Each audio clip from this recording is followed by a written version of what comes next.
I would like to call to order the January 23rd, 2023 meeting of the State College Area School District Board of Directors. If everyone could please rise for the Pledge of Allegiance. I pledge allegiance to the flag of the United States of America and to the republic for which it stands, one nation, under God, indivisible, with liberty and justice for all.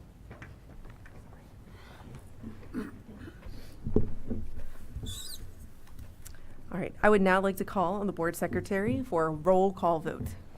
Dr. Anderson. Here. Dr. Bader. Here. Ms. Brand. Here. Dr. Buck. Here. Dr. Crevecore. Here. Dr. Duffy. Here. Ms. Huff. Here. Ms. Zidney. Here. All right, before I call on Mr. Johnson, I would like to remind the community that the State College Area School District is requesting applications from all qualified and interested applicants for a vacant position on the Board of School Directors. The screening and selection process will be conducted in public on Thursday, February 2nd, beginning at 6 p.m. here at Panorama Village. This individual will be appointed to serve until the next municipal election in November 2023. Interested applicants should submit a brief resume and cover letter, including background, pertinent qualifications, and statement of interest and commitment to serving on the Board of School Directors. Materials are due no later than Thursday, January 26th, 2023 at 4:00 p.m. Please submit materials to Lynn Tressler, Board Secretary, 240 Villa Crest Drive, State College, Pennsylvania, 16801, or via email at hlt11@scasd.org. I need you to cover this right here. Oh, thank you. So let her, she has one more thing to do. I already went out of order. Okay. All right. I would like to welcome everyone for joining us in person this evening and those who are viewing remotely.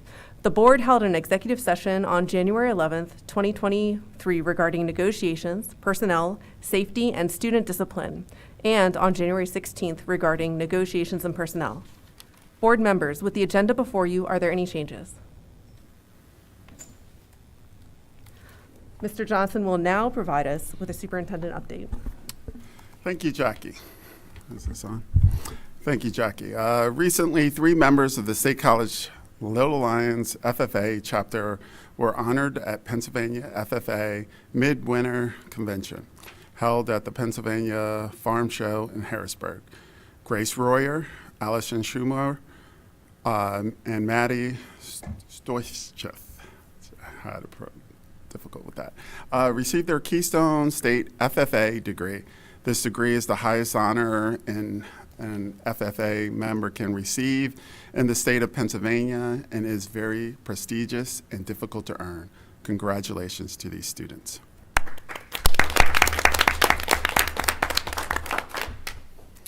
I now would like to provide the board and our community with an update about what we have done following the decision in the Brooks versus SCASD ice hockey lawsuit.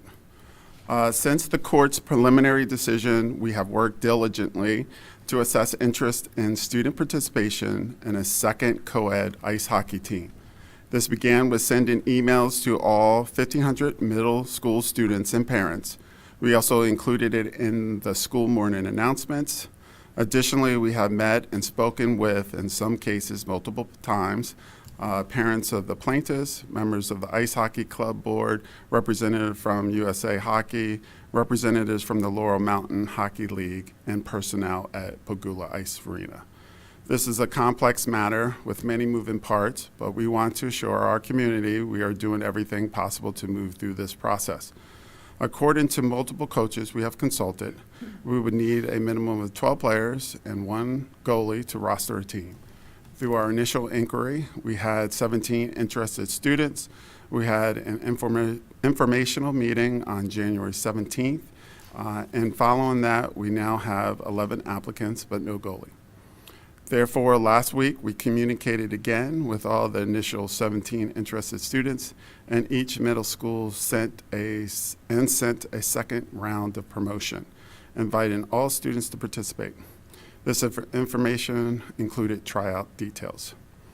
Given these numbers so far, we have reservations about whether we will be able to roster a full team. However, despite this, we are committed to holding tryouts and adding a team if possible. Tryouts will be evaluated by local individuals with hockey expertise and who were not involved in the initial tryouts.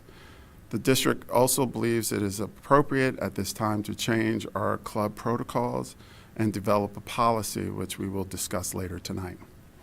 Additionally, we have engaged an independent law firm to conduct an audit of our club and PIAA programs in respect to Title IX. Moving forward, we will follow our athletic department practices, meaning our club sports now fall under the athletic department rather than the guidelines directing our extracurricular activities. Therefore, Assistant Athletic Director Lauren Crispell is now responsible for all club sports teams. Finally, I would like to add, historically, our district has always worked to meet or exceed Title IX requirements. Over the years, we have expanded opportunities for female student athletes. The district fields 15 middle school teams in 8 sports. 5 of the teams are boys teams, 8 of the teams are girls teams, and 2 are co-ed. We are grounded in equity and inclusion for all. Whenever possible, we will do everything we can to ensure all students have opportunities for participation in sports or any other activity, regardless of gender. That is all I have at this time. All right, thank you. We'll go ahead and move on to legislative update. I have 5 pieces of info for the board tonight. The first is that I want you to know the Supreme Court heard oral arguments last week in a special education case that could alter the course of the dispute resolution process for school districts under IDEA. In the case Perez v. Sturgis Public Schools, justices will decide whether individuals who have already entered into an IDEA settlement resolving their claims must still exhaust the administrative process before pursuing a lawsuit under the Americans with Disabilities Act. So there will be more on that as the ruling comes out. The Pennsylvania State Senate passed Senate Bill 114, which creates a firefighter training pilot program for high school students. The bill would award grants to 3 community colleges or universities in the PA state system of higher ed to establish fire training programs for students in high school during the school year. It's only passed the Senate, though, so far. The Pennsylvania State Senate was in session last week on Tuesday and Wednesday, but then canceled their session days for the remainder of the month. They are scheduled to reconvene for regular sessions on February 27th. The Pennsylvania State House has not set regular or special voting sessions. There are 3 special elections set in Pennsylvania for February 7th in Allegheny County for the Pennsylvania State House.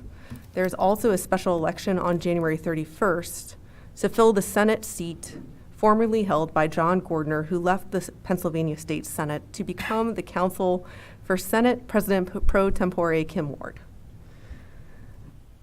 So all that being said, there might be fewer legislative updates over the next month, at least from the state level. All right. Next up, we have Council of Governments, Gretchen and/or Peter. Do you have any updates on the COG? I have a short one, and then I'll pass it to Peter. So I just wanted to communicate that I have been appointed to the Parks Governance Special Committee, and that's within CRPR in the COG, and that is to continue some of the work that was outlined in the comprehensive plan that you may remember we were working on in a special committee a few years ago. And so this will just be looking at the governance structure of CRPR with the Parks Capital Committee, the Parks Authority, the Finance Committee, the Facilities Committee, and taking a look at that governance structure and looking for areas of duplication or simplification, that kind of thing. So the other thing is that, that first meeting is in 2 days. The other thing is that the Parks Authority has begun a discussion on the possibility of creating a foundation for CRPR. And so I did, this is very initial conversations that are happening, but I did share with the committee that SCASD has undergone this creation, I've sort of watched it unfold. 7 years ago when I started on the board, it was kind of brand new, and seeing how that's evolved and what's gone into that. So somebody from CRPO or the Parks Authority may be contacting Randy Brown or Mr. Johnson or or maybe, I'm not sure if we know who our current liaison is to the Ed Foundation, but that board member to get some information about our story of how that was created. So that's all I have for the COG report. Peter, what do you have? This coming Wednesday, there's a meeting of the full solar power purchase agreement working group. That's at 9 a.m. This Wednesday, where we will be receiving some more updates, and that's in front of the work session that we'll have on that next week. That's all I have. All right, thank you so much. Miriam, do you have any student updates to report? All right, thank you so much for being here. Welcome, Marion. All right, at this time, we have public comment. Each individual will be allotted up to 3 minutes for items discussed to this point on the agenda. For action items, public comment will be held just prior to voting on that item as required by school code. If additional time is necessary, the board may consider reopening public comment after board business is completed or during the next meeting. As a reminder, public comment is a chance for community members to share their thoughts with the board. It is not a time for the board to answer questions or engage in conversations. You can always email the board at all-board@scasd.org. Is there anyone in person who would like to make a public comment tonight? You can go ahead and come to the podium. You can decide who goes first. Go for it. Okay. And if you could please state your name. Well, I haven't forgotten. Thank you. My name is Booker Brooks. Have a very long resume, which I'm not going to spend my very short 3 minutes relating. I did teach here. I taught football, and I've been a long time substitute. Stopped teaching because I thought I might catch COVID from my students. I caught every other disease they had over the years. My comments are about the youth hockey. I've attended court. I've listened. I've read everything.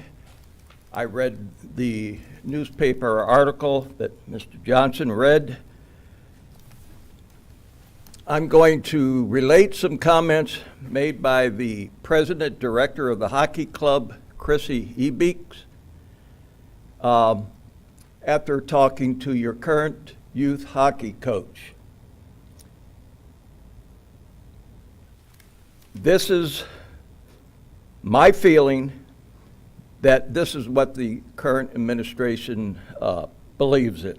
It starts with the comments that she said in court, and you may find them if you pay $400 for the transcript, that hockey had regular body contact. Is there anyone here that did not know that? Went on to say that he should have concern for the mental well-being of the girls playing. That kind of leaves me out in the nether. That the girls would be crushed in games. I think he was talking, or through her, about the girls being hurt by the boys that they played with. Well, they've been playing with boys for the last 12 years, and I think that a number of them would like to continue playing with the boys for the next few years. Now, I happen to have read a book by Kendall Coyne titled As Fast as Her. She is one of our few national, international stars in hockey. She went on to score a lot of goals for us. When I say that we watch our international teams, I do also. She now works for the Chicago Blackhawks, I believe. That the girls by constantly losing will defeat them. I think he was talking about their brains somehow, would probably throw them into depression. These are his comments, not mine, mind you. And he did not see the benefit for the kids in rostering a second team. Mr. Brooks, that's your 3 minutes. I thought so. Thank All you right. so much. I can change my mind if you wish, and I'll speak for another 3 at the end. Thank you so much. Thank you for your comment.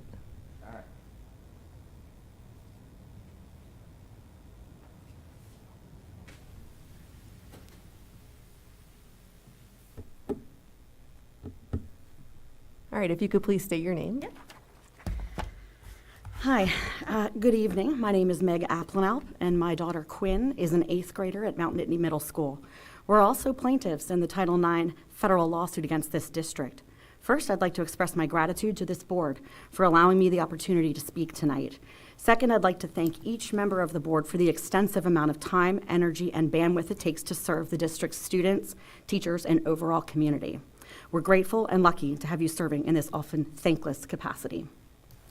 All right, it's my understanding that you'll soon be presented with the draft of a new club sports policy. I'm asking you to please consider the possible reasons for such an addendum.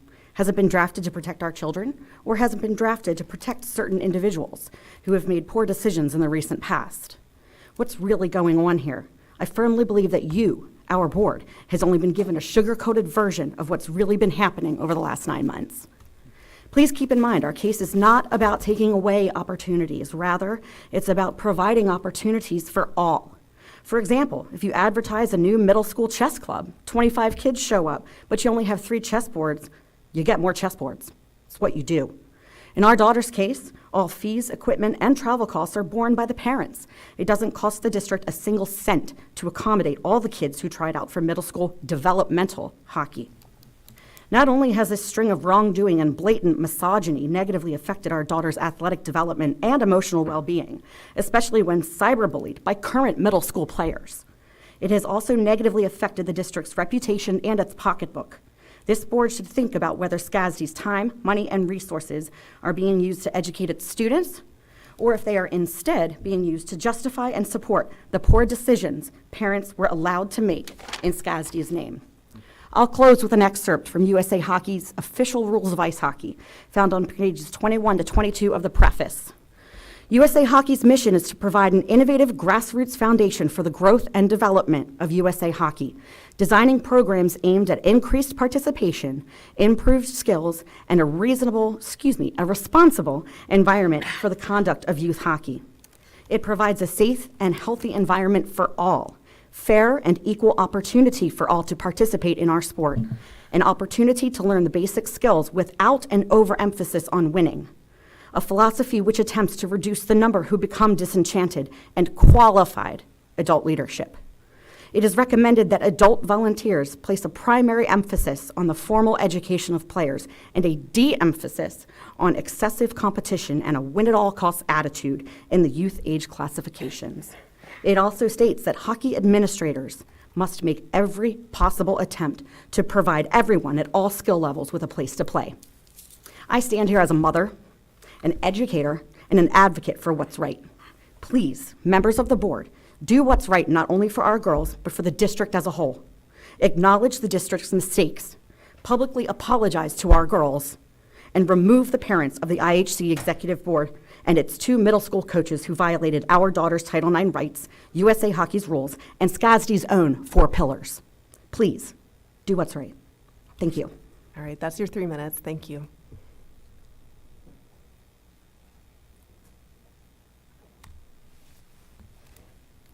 Hello, my name is Lynette Brooks. First, I want to thank all of you for your hard work. I know my family may appear to be at odds with SCASDA right now, but we sincerely want our school system to succeed and excel. I'm here not to rehash the past, but to share some insight that I hope you will find useful in formulating new policies that will keep this from happening again. Most of the problems that we encountered that led us to file our Title IX suit involve 3 basic issues: training, lack of impartiality, and lack of communication from SCASDA to parents. The 2 middle school hockey coaches never received training about SCASDA's athletic policies, which state that middle school teams are developmental and all individuals who want to play should be included. Despite this being pointed out, it was never enforced. Any coach who states that he wants to deny kids the ability to play a sport because he thinks that the students are too mentally fragile to stand losing and that he, quote, does not see the benefit in rostering a second team, unquote, is not an appropriate individual to be coaching children at the middle school level. My daughter would tell you that not being allowed to play is much worse than losing. The Title IX coordinator and SCASDA council still believe that merit-based tryouts would have an equitable outcome for co-ed teams. This was addressed in courts in the 1980s, and someone responsible for Title IX rights should understand the law, and when an injunction is issued, should read both the opinion and the order to make sure that SCASDA complies. I encourage this board to take a look at SCASDA's path forward. The current hockey program is rife with abuse because you have board members and coaches evaluating and rostering their own children. This lack of impartiality led to liability for SCASDA. Every attempt should be made to use neutral coaches and administrators when possible, and failing that, parent coaches should only be selected after rosters are set. Andy Wilson, the 20-year academic advisor to the Ice Hockey Club, who was removed from his position because of his support. And Saria Chatters were the only SCASDA employees to reach out to us, the parents. The athletic director didn't bother to call us after talking to the parents running the club and inform us how his meeting with them went. Getting stakeholders into a room to talk might have saved all of us going to court. No follow-up communication occurred from the district's representatives about the boys on the middle school team cyberbullying the girls in the suit. The injunction was issued to get girls on the ice 8 weeks ago. And with 4 weeks left in SCASDA's hockey season, they are still not on the ice, with no reasons given by SCASDA's representatives as to why they could not join the existing team for practice as the judge suggested in his opinion. I applaud SCASDA for wanting to make changes. Ms. Brooks, Yes? I'm so sorry. Your 3 minutes is That's up. okay. Thank you very much for your time. I Thank hope you. you have a nice evening. All right. Is there anyone else in the audience who would like to make a public comment tonight? Go ahead and step to the podium and state your name, please. Sure. Aaron Miller. I just wanted to, there was something I thought about emailing my thoughts about this to the board, but I actually thought it kind of made sense to mention this in public. So there was an incident back around sometime in October. My daughter Avery, in her school, in her 5th grade classroom, she and some other kids were experiencing some really inappropriate behavior, sharing of inappropriate songs and music that kind of bordered on, believe it or not, sexual harassment in a 5th grade classroom.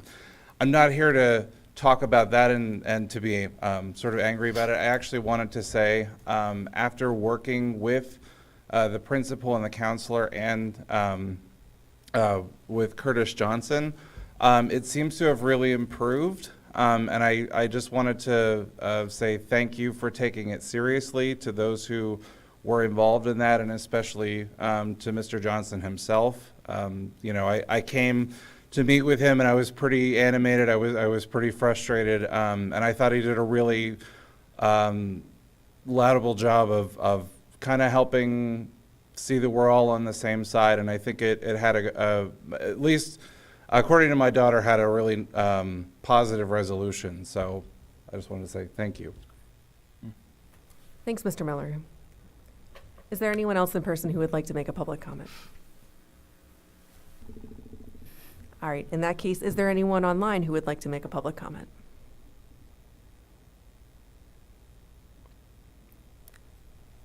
All right, seeing none, we'll move on.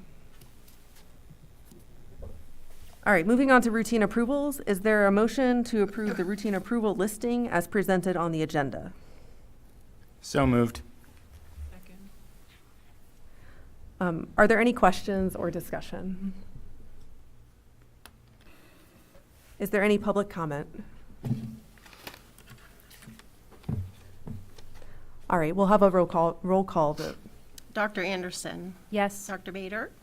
Yes. Ms. Brandt. Yes. Dr. Buck. Yes. Dr. Crevecore. Yes. Dr. Duffy. Yes. Ms. Huff. Yes. Ms. Zidney.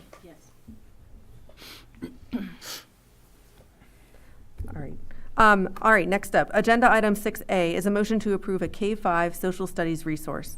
This is shown in attachment 6A. So moved. Second. Are there any questions or discussion? Yes, go ahead, Laura. Thank you. By way of, I guess, discussion and suggestion for the future, it would be very helpful to have a bit more explanation about what the collaborations and all are that go into these as part of the public record. And I appreciate how much is in here that's often I've asked for in terms of the rubric and all. So I feel like there is a piece of just asking for more. But I do think when some questions come up about how we got to this place, it's helpful to have as much of a record as possible about, you know, what people contributed and things like that. And I do appreciate the people who collaborate with us or talk with us and share ideas. The other thing I wanted to ask for, and this goes to this one and the next one, is a copy of the contract, because there are plenty of times that I've looked back and thought, how come I didn't realize that? And it's because there wasn't a contract attached. And the specific question, which actually a question is this something that if we chose to in a year, say, we could just decide not to continue because the price given is for a year? It's an annual. Okay. Thank you. So that was a yes, right, Deidre? Sorry, that was a yes. Yeah. All right.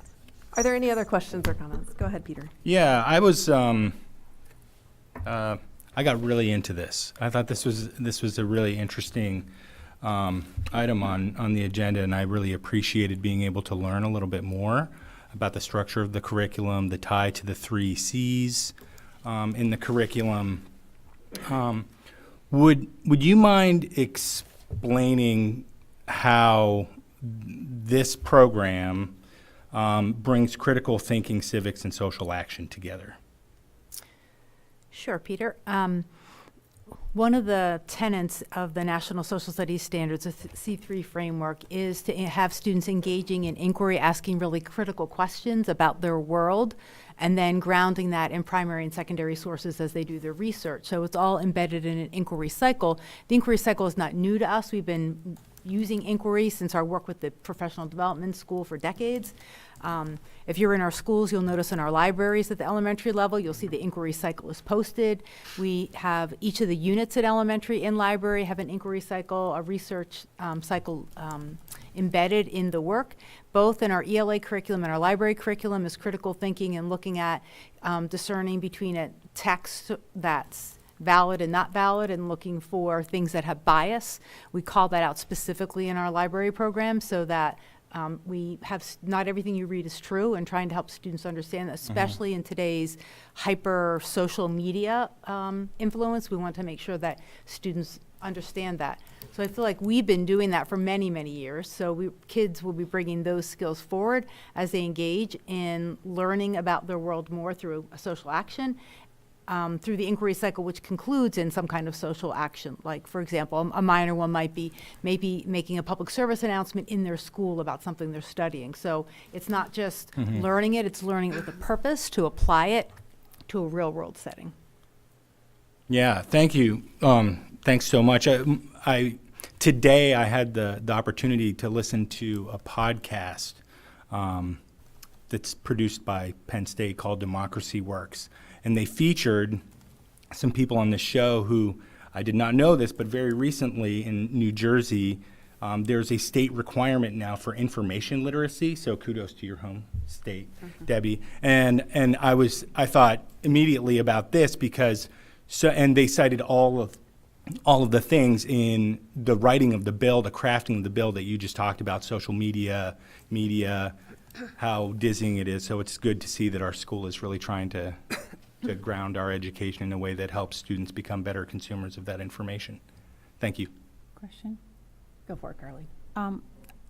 From what I've read about this and what we talked about, I like it, but I want to know how the other teachers feel about it. And also, do you have the 100 teachers for the participation? Sure. So the teachers love this resource. We, as I've shared before, we reviewed 3 resources. One was completely off the table because it was, I'd say, in significant violation of our equity policy.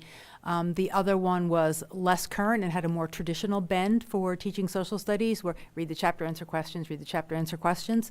We really are embracing the inquiry approach, which is grounded in the National Standards for Social Studies, the C3 framework. So this was the only one that really significantly highlighted the inquiry work, and the teachers loved it.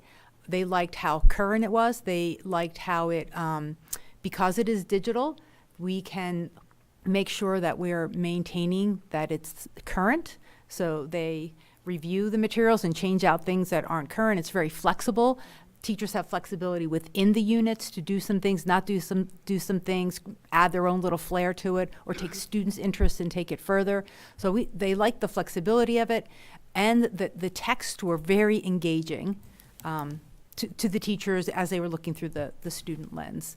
As far as the early adopters, so as you all know, we're hoping to implement a new reading resource next year, and it's very challenging at the elementary level to say implement a new reading and a new social studies. So social studies will be the following year, but we also wanted to give some teachers were frustrated with some of the current units and wanted to engage in jumping on board early. So we call them early adopters, and so far I have 43.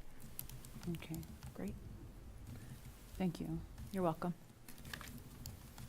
All right. Is there any public comment on this item? All right, seeing none, we will have a roll call vote. Dr. Bader, Yes. Ms. Brandt, Yes. Dr. Buck, Yes. Dr. Crevecore. Yes. Dr. Duffy. Yes. Ms. Huff. Yes. Ms. Zidney. Yes. Dr. Anderson. Yes. All right. Thank you so much. Agenda 6B is a motion to approve an elementary reading resource and training proposal. This is shown in attachment 6B. So moved. Second. Are there any questions or discussion? Go ahead, Deb. I just wanted to ask if it's possible, just looking back at for the social studies curriculum, it said it was an annual license, and that's an annual cost. The price tag for the reading curriculum is bigger, but I don't know how many years we expect it to last. And I know it includes some actual physical materials, so will there be a recurring cost in the coming years to get us write more materials for the new students? So you are correct about the social studies. It's an annual license fee. I do need to explore how many years we need to sign that license for, but that they would even give me a license for just the 43 early adopters lets me believe that it's pretty flexible, and they gave me an adjusted price for that, obviously. For the reading, the one-time expense is $741,699. And then a recurring expense, typically when we purchase resources like Bridges in Mathematics, it's a 6-year contract. That's K-12. When we purchase a textbook, there's a license that usually comes with the digital platform as well, and they're typically 6 years. So I calculated out what would be the 6-year cost. So it would be $111,000. That's the total cost for over 6 years of recurring costs. So if you wanted an annual recurring expense, you could take the $111,000 and divide it by 6. That would be your annual recurring cost for the reading. Most of the things we get upfront with the reading resource, including 6 years of the online tool and 6 years of the student books that are the core resource that students use. You get them all at once. That's just how they sell them. But there are additional resources that are consumable that you would need to renew or order each year. Okay. So Does that it's help, just, Deb? that's very helpful. So then as a follow-up, if we, in 6 years, want to renew for another 6 years, we're not looking at the big upfront cost again, we're just looking at that 111 divided by 6. That's We correct. do it on the fly. Great, thank you. unless they make adjustments, like Well, Bridges has some Yeah, revisions that it'll it's probably bringing be more forward, so. expensive. I would just say for the future, it would be helpful to have that broken down in the memo, because it helps us see it as board members, and then for the public to understand the one-time cost versus the, Sure. how much would the 6-year cost. It doesn't have to be annual, but just the one-time versus the recurring is super helpful. Sure. Thanks. I had it all prepared in a separate memo, I so. appreciate that.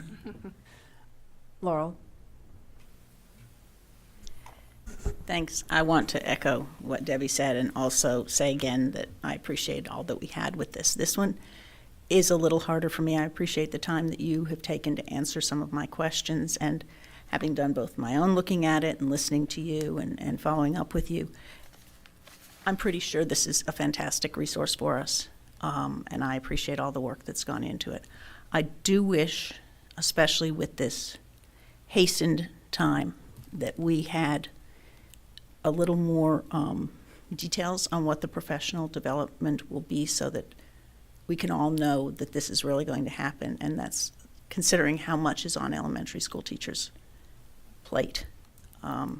With that, my understanding is, and I'm going to ask you to just say again what you had said to me about the upcoming date and why you needed it done for tonight to get it moving in time instead of the usual 30 days that we are not mandated to do, but that we traditionally do. So there's a lot of work that needs to be done to roll this out, not just professional development. There are documents we need to prepare for the teachers. I meet weekly with the instructional coaches. We spent about 2 hours of our meeting last week beginning to work on this. How far did I want to go down that road if it wasn't an approved resource? So that was what I was trying to balance, to make sure I'm not going down a road and having people do the work and then it's something that isn't supported. We need that direction so that we can really, I'm going to start pulling the ELA curriculum committee together by grade level, not everybody at once because of the guest teacher shortage, but my 2 first grade reps, my 2 second grade reps, so that we can dig in and start mapping some things out, creating pacing plans and support documents for our teachers, because we don't just hand them a manual and say, good luck. So we want to make sure that there is an outline plan for our teachers. So that's just in getting the preparation.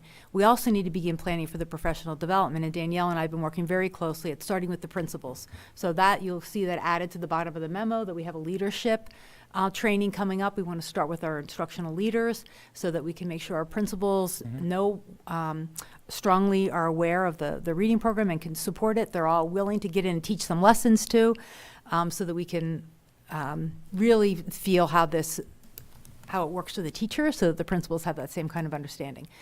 And then finally is the professional development.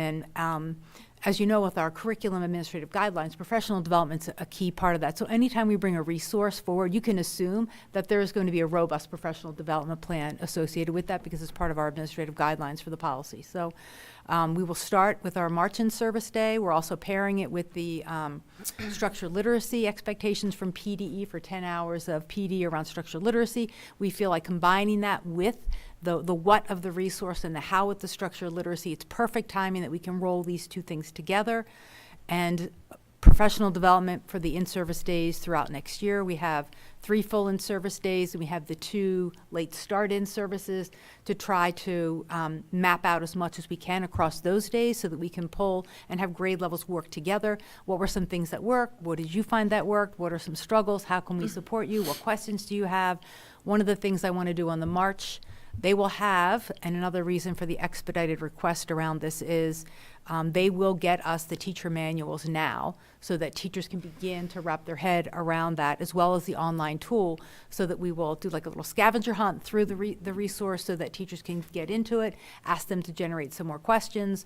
On the January 13th in-service, we did a Jamboard for questions, and I've already taken all those questions and answered them, and I'm working on sharing a document either tomorrow or Wednesday with all of the teachers with the answers to those questions. So we have this ongoing dialogue with the teachers implementing it with the curriculum committee, so that, as we did with Bridges, we make adjustments as we're implementing, because our teachers are outstanding in the classroom, and we really value their feedback about how things are working. So we want to make sure that as it's implemented, we're taking that feedback as well. Thank you. So I assure you, it's a very robust professional development plan. What I'm hearing also is there's been the conversation, so this shouldn't surprise anybody. No. So, No, yeah. and we had on March 13th in service, Danielle and I did a 1-hour like webinar with the entire elementary faculty. January, sorry. Okay. I was just, January, I yes, sometimes January, lose yeah. months, but. January 13th, we did Okay. all the elementary, special ed, Title I, ESL. So we're, again, not only for general education teachers, but wanting to have coherence across our tiers, across our grades, and across our district. And there's going to be, do I remember reading in here that there's a parent night once it's approved, or was I thinking of something else? Yes. Okay, great. And I think that will be very important because it is a big change in what a lot of parents the younger parents grew up with. Maybe not so much some of the older ones, but thank you. I appreciate the answers. Welcome. All right, is there any public comment on this item? We'll have a roll call vote. Ms. Brandt? Yes. Dr. Buck? Yes. Dr. Crevecore? Yes. Dr. Duffy? Yes. Ms. Huff? Yes. Ms. Zidney? Yes. Dr. Anderson? Yes. Dr. Bader? Yes. Thank you. Yeah, I knew that one was coming. The Thank emphatic you very yes. much for your support of the curricular resources and curriculum we bring forward. We know it's a big ask of all of you, and we truly appreciate your support, so thank you. Thank you. Thank you. Thank you for all your work. I appreciate it. All right, next up is agenda item 6C. It is a motion to approve the 2023-2024 accelerated opt-out resolution. This is shown in attachment 6C. So moved. Second. Are there any questions or discussion? Just the clarification, the annual clarification. When we are passing this, but we can come back with a eventual budget that has a lower tax rate, is that correct? This is the maximum of what we can do without referendum and gives us, should something happen, we will be able to adjust. Is that correct? My annual answer, yes. Thank you.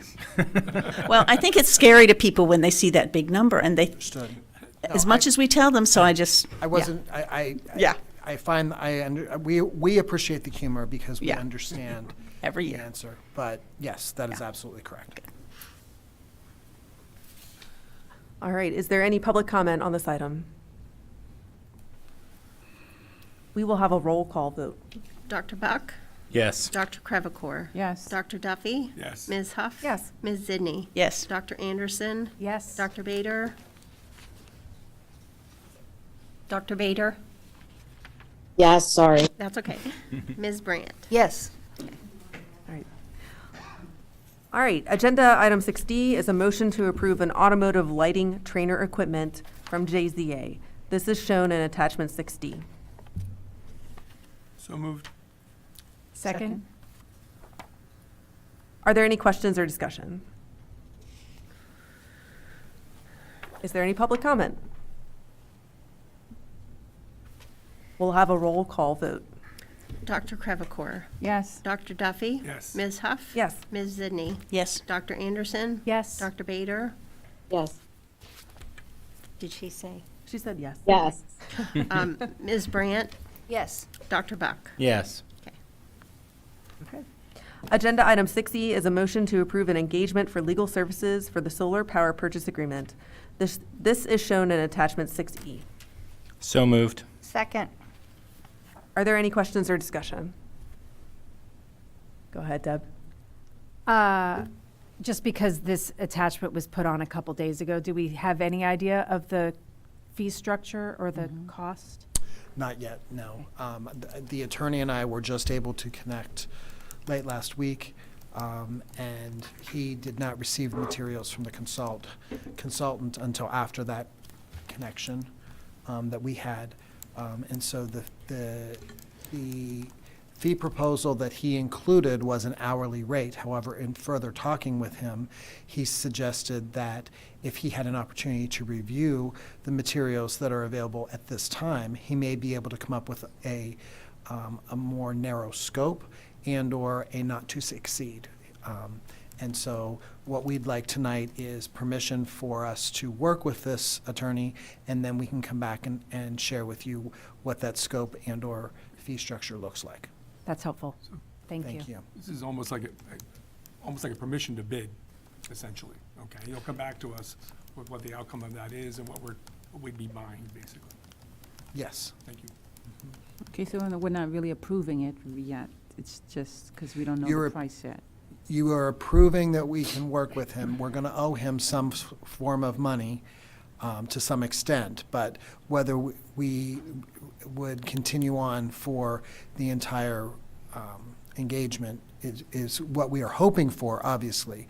But this firm has been selected because of experience, and if we're going to engage in an SPPA, and quite honestly, in order to evaluate the SPPA, we need work by an attorney to bring forward a proposal for you to evaluate. So there needs to be some sort of expenditure.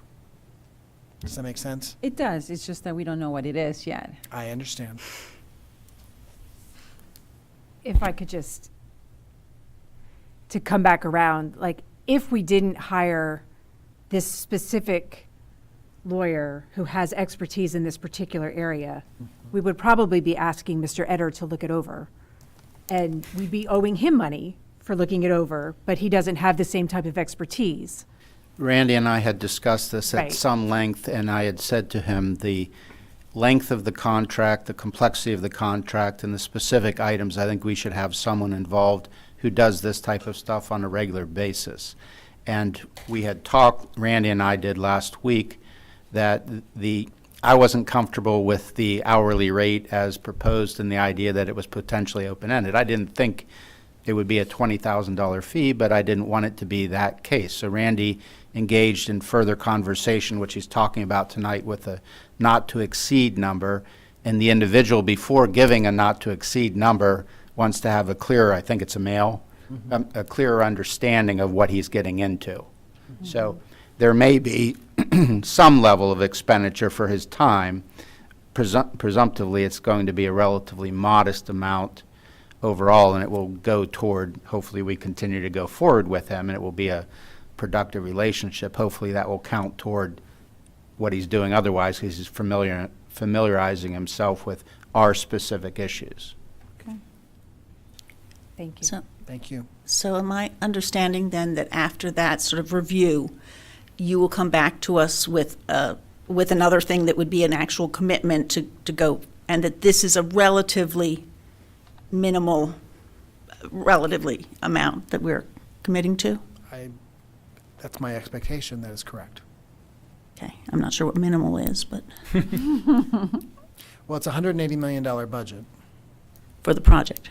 For the district. For the So district.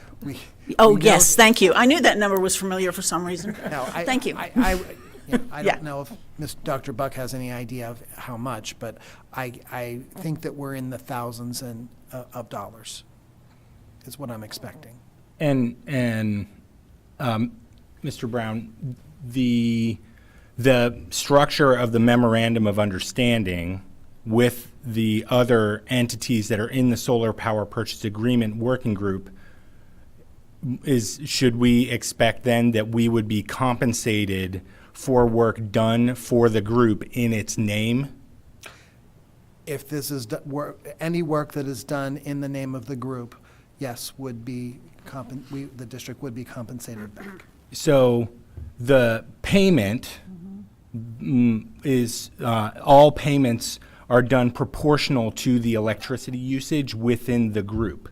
So the school district has about 40%, so we would be on the hook for about 40% of whatever that amount is.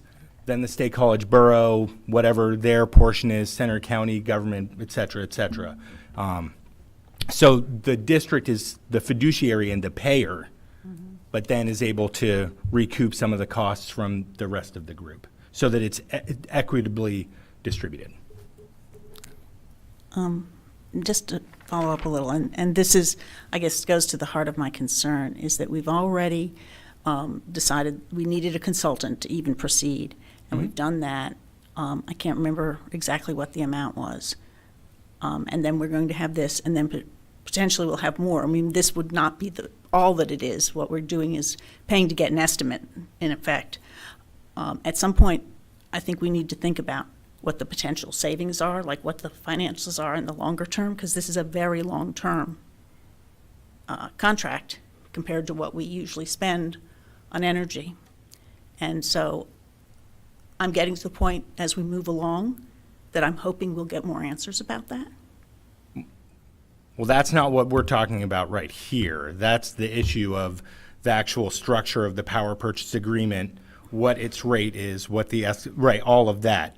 The lawyer, right, who is in the original agreements and the original documentation and the request for proposal that we put out to bid for an energy services consultant, among the deliverables and among the expectations that we set were around legal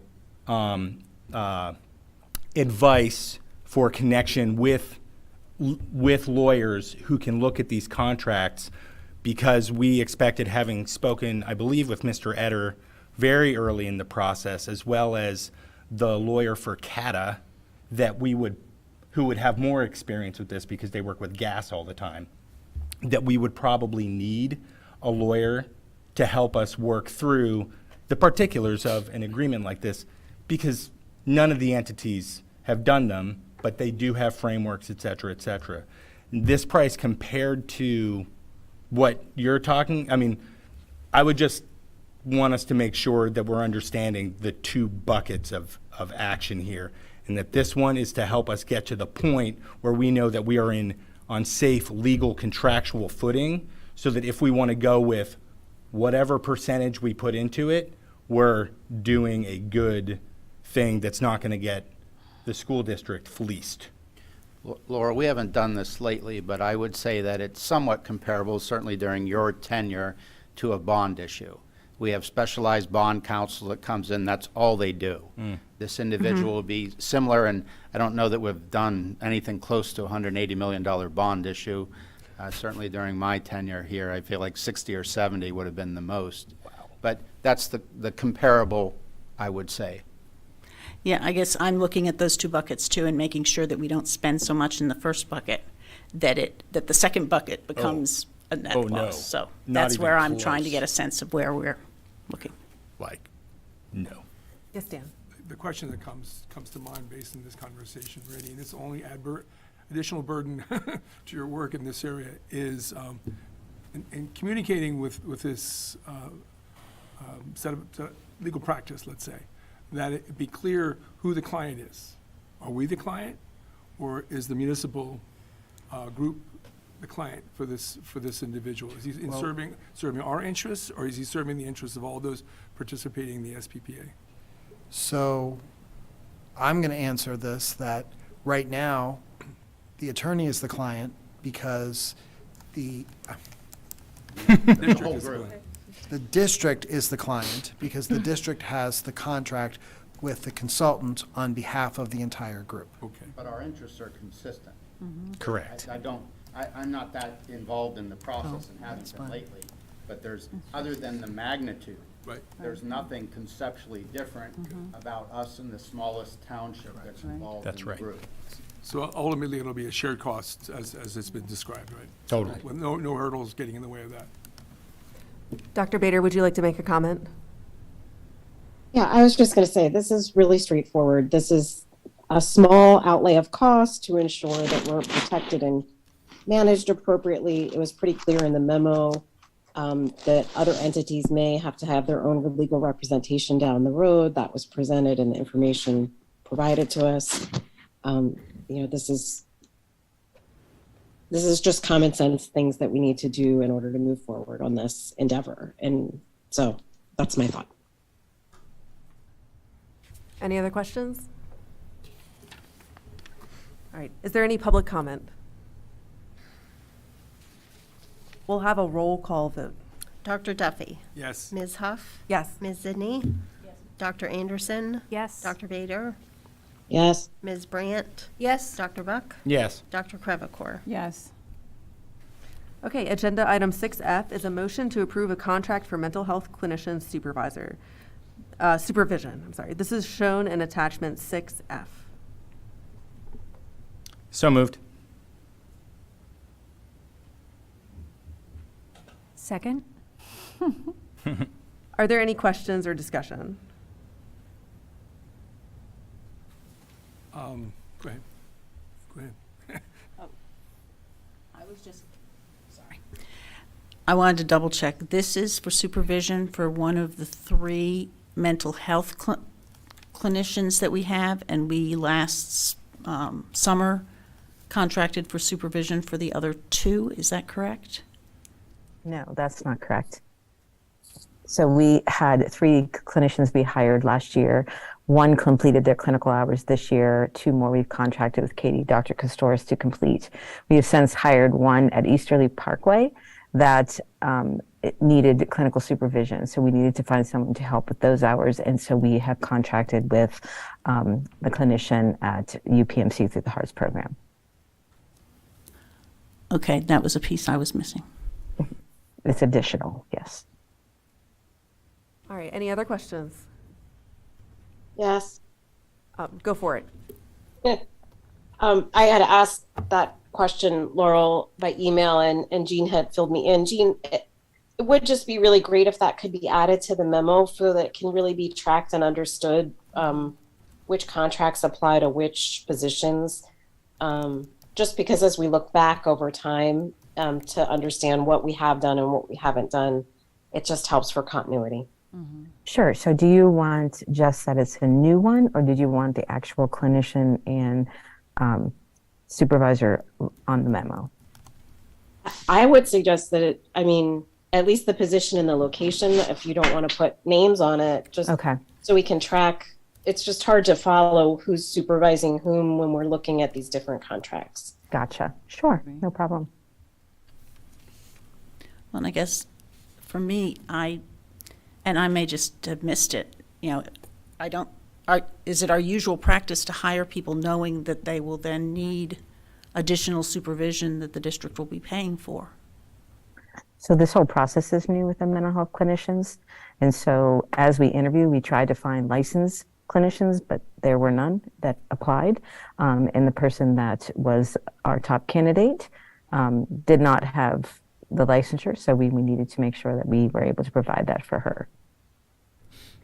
Laurel, Jean certainly can speak to the specifics better than I, but I don't know if you were still on the IU board, but Dan certainly was.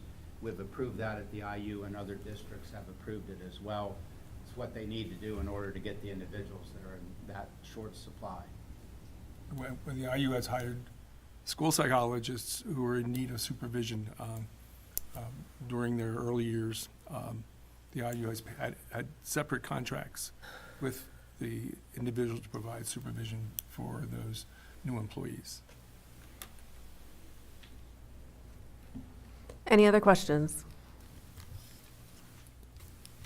All right, is there any public comment on this item? Thanks, Jean. We'll have a roll call vote. Ms. Huff. Yes. Ms. Zidney. Yes. Dr. Anderson. Yes. Dr. Vader. Yes. Ms. Brandt. Yes. Dr. Buck. Yes. Dr. Crevecore. Yes. Dr. Duffy. Yes. Okay, agenda item 6G is a motion to approve the permission to bid summer 2023 capital projects. It is shown in attachment 6G.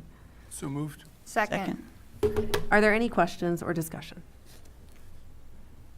Go for it, Dan. I just want to acknowledge the contribution to several members, or to members of the State College School District community who've contributed funds which are allowing us to complete a significant portion of these projects.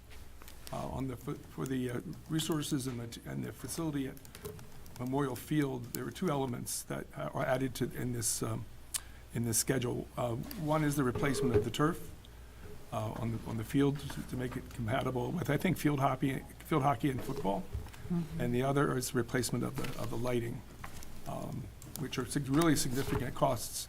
And I want to acknowledge the contributions by Mr. Larry Beans and those others who contributed to the campaign for Memorial Field conducted basically by the SCASD Education Foundation. Thank you. Ready? Yeah. Okay.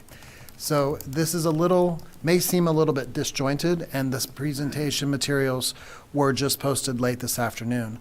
but there's not a lot necessarily that is new for you.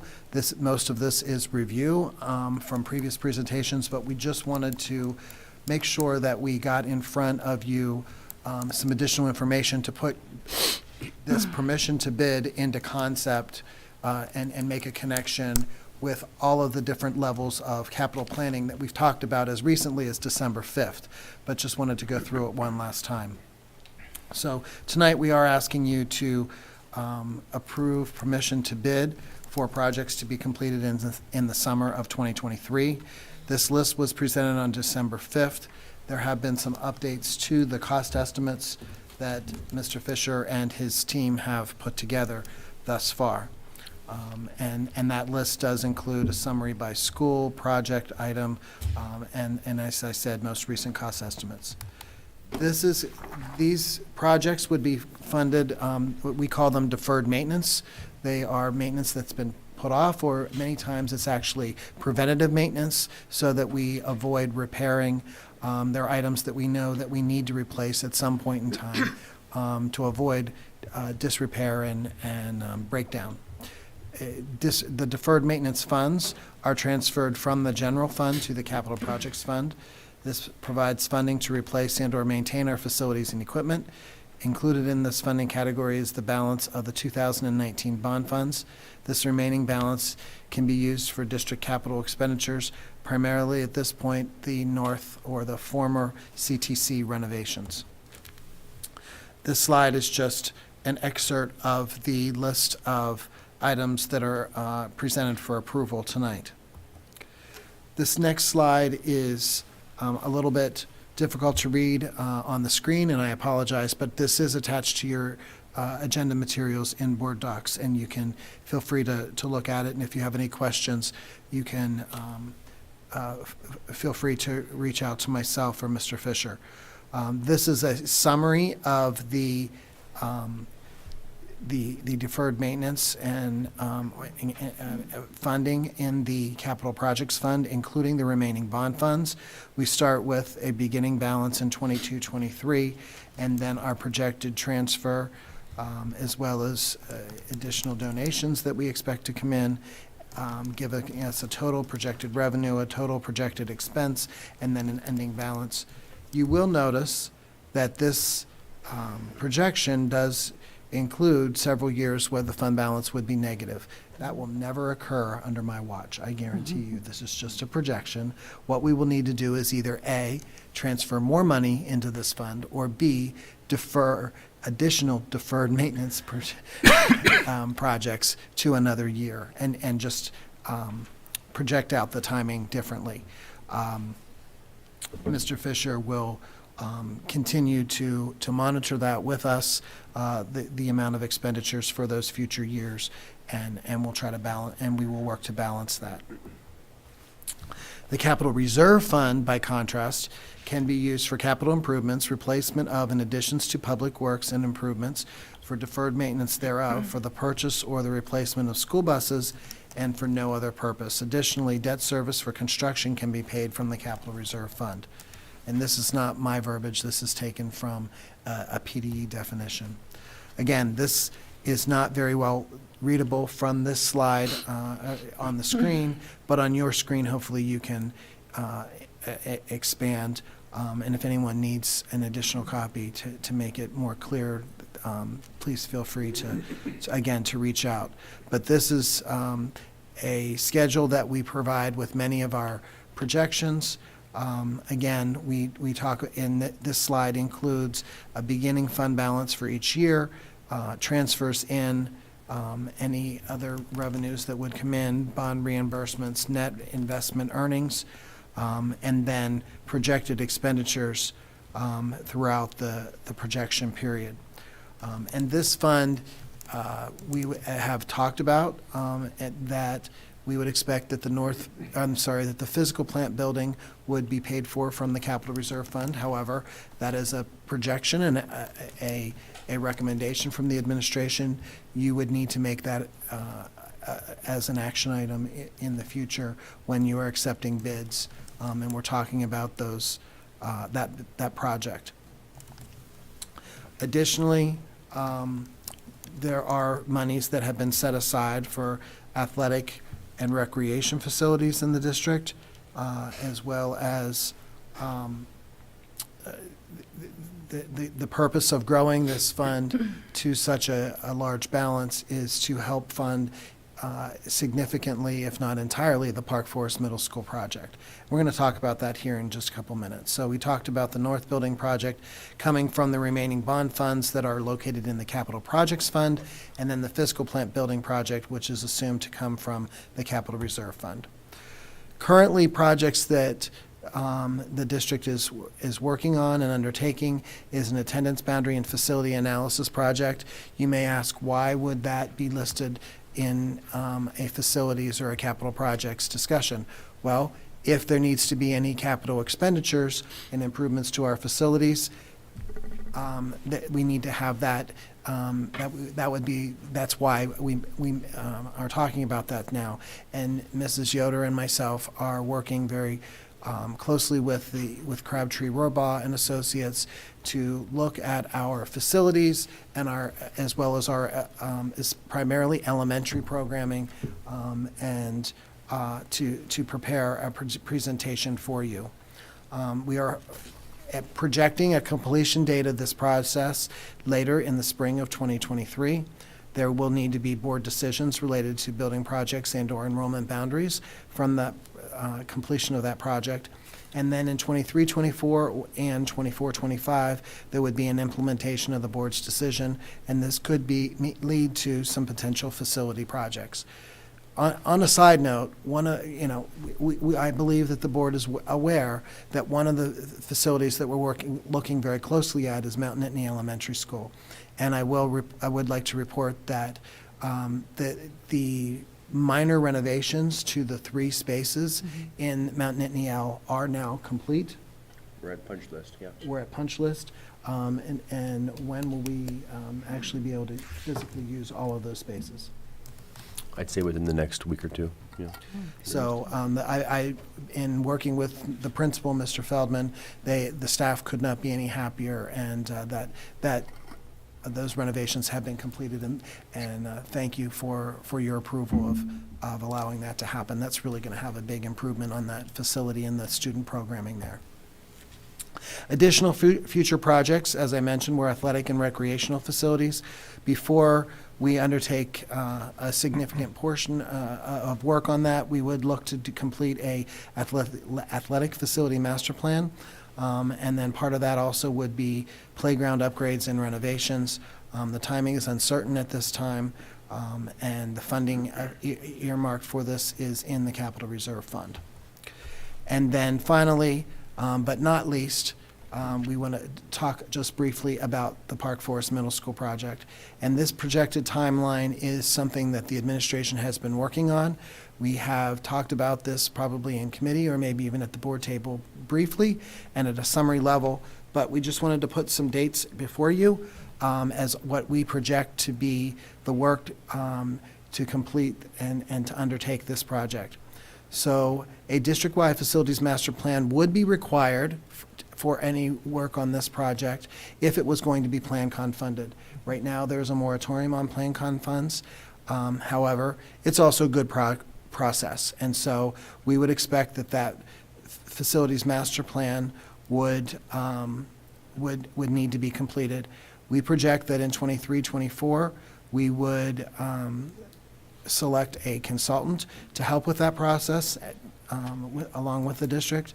In 24-25, the evaluation would begin starting in the summer of 24. Project design could start then in 25-26 with a project start upon completion of the design, potentially in 26-27. As I said, when we talked about the Capital Reserve Fund, we are looking at significant dollars from that fund. There could be some debt, and hopefully we look to capacity in the Capital Reserve Fund to help pay for some of that debt as well. And then we'll also be looking at some of our long-term debt that is going to be paid off. And that debt service will be cycling off in the general fund that we could put towards this project as well. And then potentially there could be funding from PlanCon, but at this point in time, as I said, there is a moratorium, so we wouldn't expect any. So, questions? I hope that not much of this is new for any of you, but just wanted to bring it all together, give you all, again, another basic understanding of the difference between deferred maintenance and capital projects and capital reserve, where we see our projects fitting in together, how we are planning those projects out over the next several years. I know that from speaking with you, speaking with members of the community, speaking with the staff, the Park Forest project continues to come up quite frequently.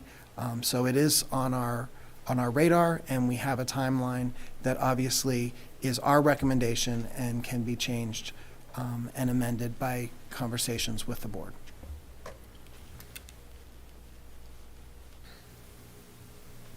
Gretchen. Thanks, Mike and Randy. My question is about the possibility of PlanCon money, because I know that the Park Forest Middle community is, wanting this done yesterday. And so in the process of, which is best process, to do the master plan and then start the project, which is required if we should be in a situation where we could use PlanCon money. But you said, currently there's a moratorium and we don't know what will happen with PlanCon money or the potential of.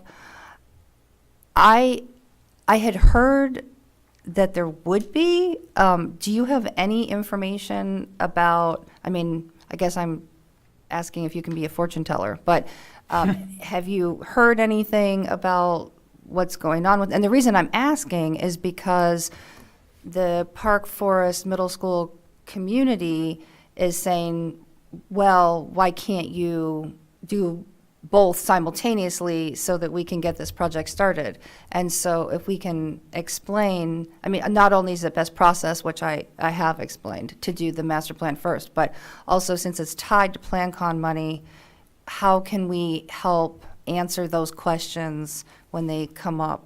Well, I don't think that you said this, but again, just to make sure that there's clarity, we're not devising a timeline in the hopes that there will be PlanCon.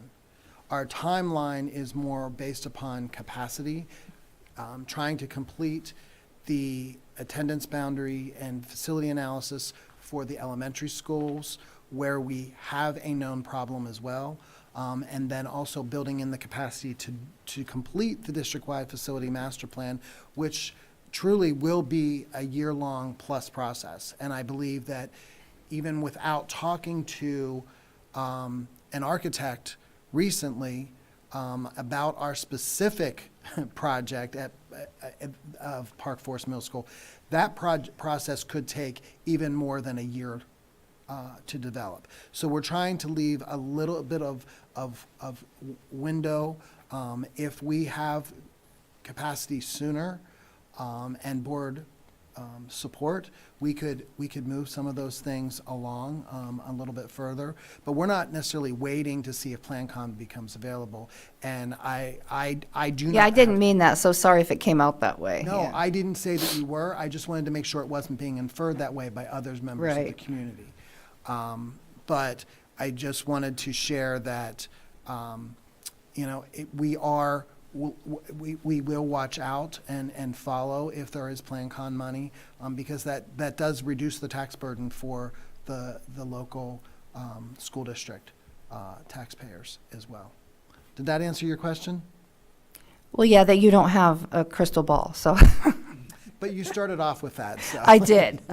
No, it's helpful because I have mentioned capacity before in some of my conversations, but it's good to hear a detailed answer for that to, again, just in terms of communicating with the community. Thank you. And I'm not trying to beat a drum on this one either, but during the 5 years of the high school project and then the 3 elementary projects and then Memorial Field, some of our other facilities did not receive the attention that they needed on a regular basis as well. So we're trying to make sure, and then under the leadership of Mr. Fisher and Mr. Parmalee, in physical plant, making sure that we're being methodical and outright. And, we're not trying to just put off Park Forest in any way, shape, or form, but we need to make sure that we do have the right capacity lined up. And so I think that probably doesn't help some explanations, but. Having gone through 2 building projects at the high school, I can understand wanting to do the process right. Correct. Laurel? Go ahead first. This is just a question, because you had mentioned that the cost estimate has increased. And I could easily go back to see what exactly was increased. If you know from the top of your head, that'll save me time. But I'm still wondering how, because there's still cost estimates. It was a preliminary cost estimate, and this is still a cost estimate. So what did you use to evaluate this increase in the cost estimate?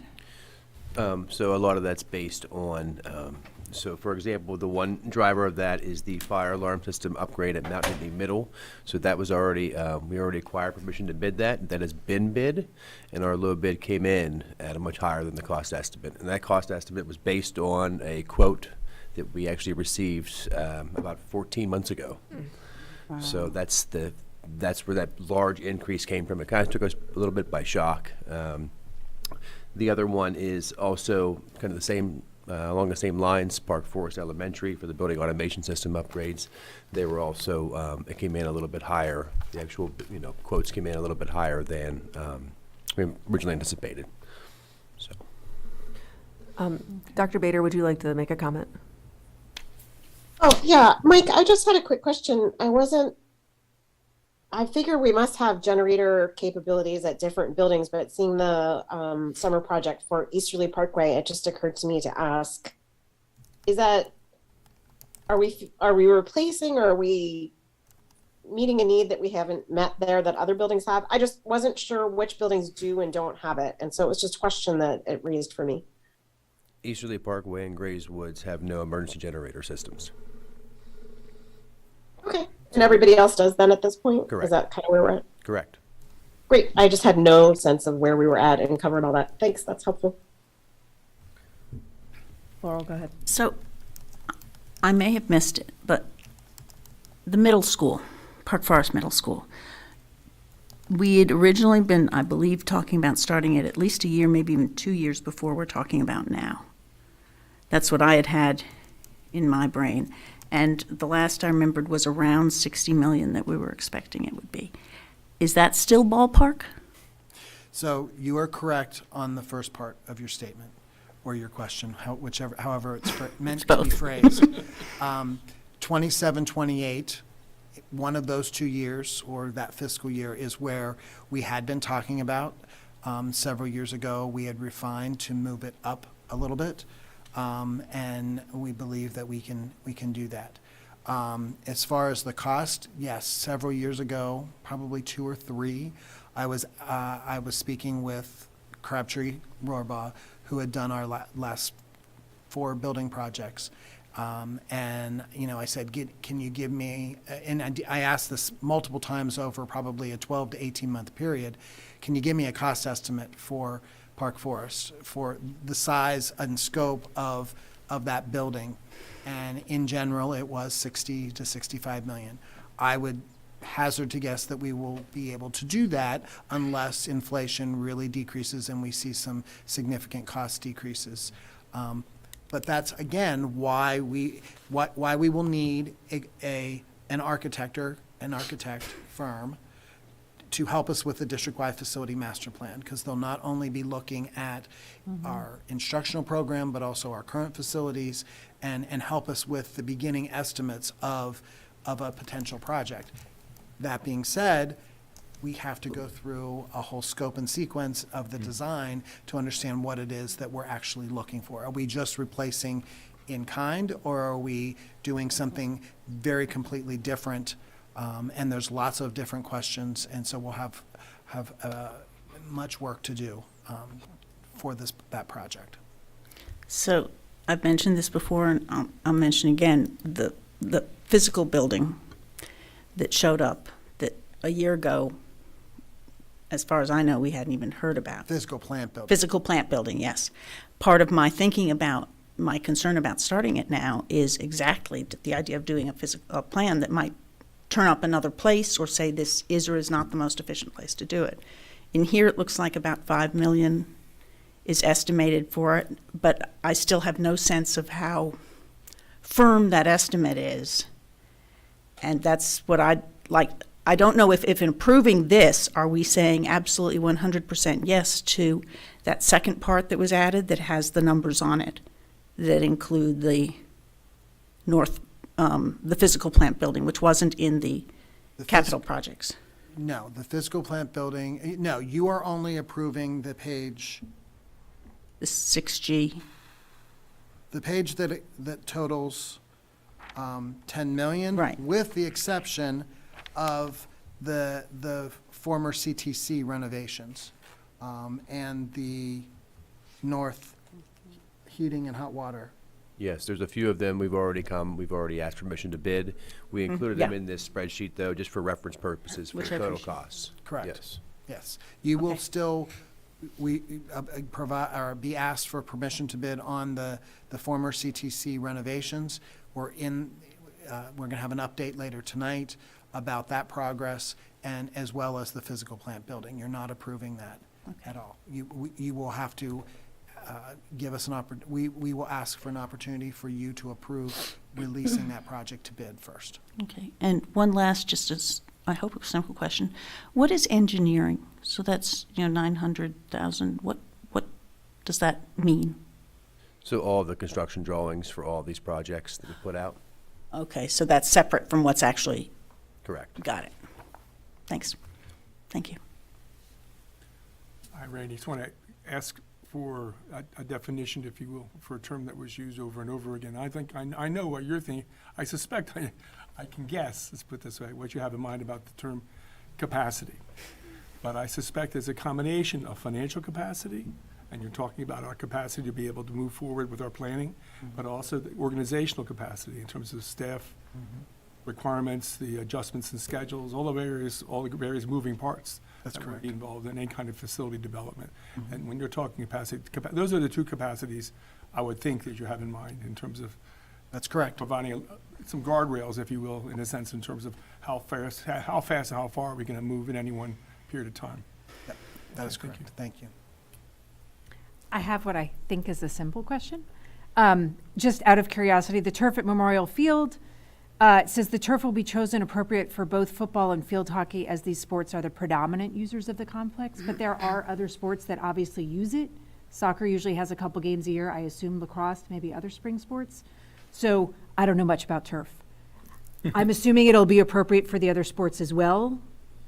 Absolutely. So there's all kinds of different heights of turf and infill, and there's a lot that goes into it. Right. But working with athletics, it's field hockey and football that like to use Memorial Field. Soccer likes North Turf. Yeah. So that's how we're. Yes, you can still play soccer on Memorial Field. Okay. It just that, or other sports. It's just. So we'll probably still be doing the lines for all the different possible sports that are currently using Memorial? Or that'll I don't be have that information off the top of my head. It's an athletics decision, and I don't remember off the top of my head what Okay. they wanted to do it with. That's fine. Thanks. Peter. Thank you both very much. I really appreciate the projected timeline related to that goes around the Park Forest Middle School. The Citizens Advisory Committee that we had the other day, that was that came up as just a really big issue, and I think I can quote Ms. Brandt in saying that people come up to her in the grocery store to say this, and I'm sure that a number of us hear the urgency around the Park Forest Middle School. So I appreciate your laying out the timeline, and I hope that we can move that forward pretty quickly. On the CTC, I have a question about that. That How and when would we see the LEED scorecard for that? The Leadership in Energy and Environmental Design. We have a meeting tomorrow, so just the actual layout was just kind of finalized. Yep. So that will come next. Awesome. Thank you. All right, is there any public comment on this item? Jackie, can I have? Oh, I'm so I just sorry. have one more quick thing, and it's basically to ditto what Peter just said, but I think that we had said that we would communicate to the full board what went on in that CAC, and there was a strong, strong message that Park Forest Middle School needs to have happened yesterday. So, and stories with buckets and roof leaks and health issues from indoor air quality, and the list goes on. So I just thought that I would ditto what Peter said in communicating the urgency of that project from the community's perspective. Thank you. Thanks. All right, is there any public comment now? Go to the podium and give us your name. Sure. Mr. Miller. Still Aaron Miller. Yep. Hi. So to Ms. Bryant's point, I can kind of speak from a community perspective. Actually, I think you're wrong that it needed to be done yesterday. I think it needed to be done about 2 weeks ago, right? It needed to be redone when I was there, and I'm not young, right? We've had bucket season there since I can remember. If y'all don't know what bucket season is, that's when they have to catch the rain that's coming in. I will say I can't send my daughter to that school. Fortunately, she's going to end up going to Delta next year, but I would be concerned for her health if she went to that school. So, I don't know, when we're talking about capacity, I know it costs money, but in terms of organizational capacity, is it possible to purchase that capacity, have a construction manager help? Because I think it really has to move forward quickly. Thank you. That was all I was going to say.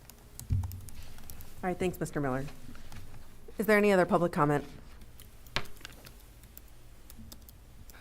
All right, we'll have a roll call vote. Ms. Zidney. Yes. Dr. Anderson. Yes. Dr. Bader. Yes. Ms. Brandt. Yes. Dr. Buck. Yes. Dr. Crevecore. Yes. Dr. Duffy. Yes. Ms. Huff. Yes. All right, on to agenda item 6H is a motion to approve a north building renovation project change order. This is shown in attachment 6H. So moved. Second. Are there any questions or discussion?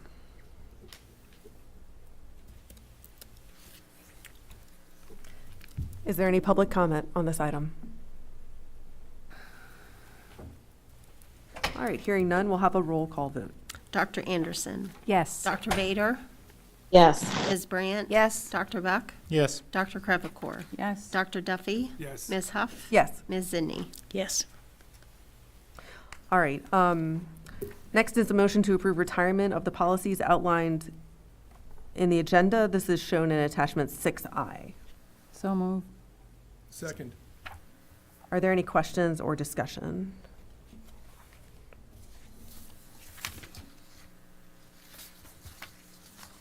I guess a thank you, because this was very well laid out, and I appreciate the reasoning. You're putting it out there. So thank you.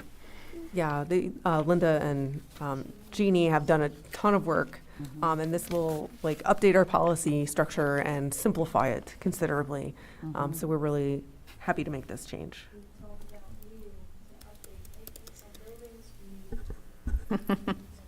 Less expensive. Your mic. You're good. I'm going to go ahead to public comment, okay? Is there any public comment on this item? Thanks, Linda. All right, we'll have a roll call vote. Dr. Bader.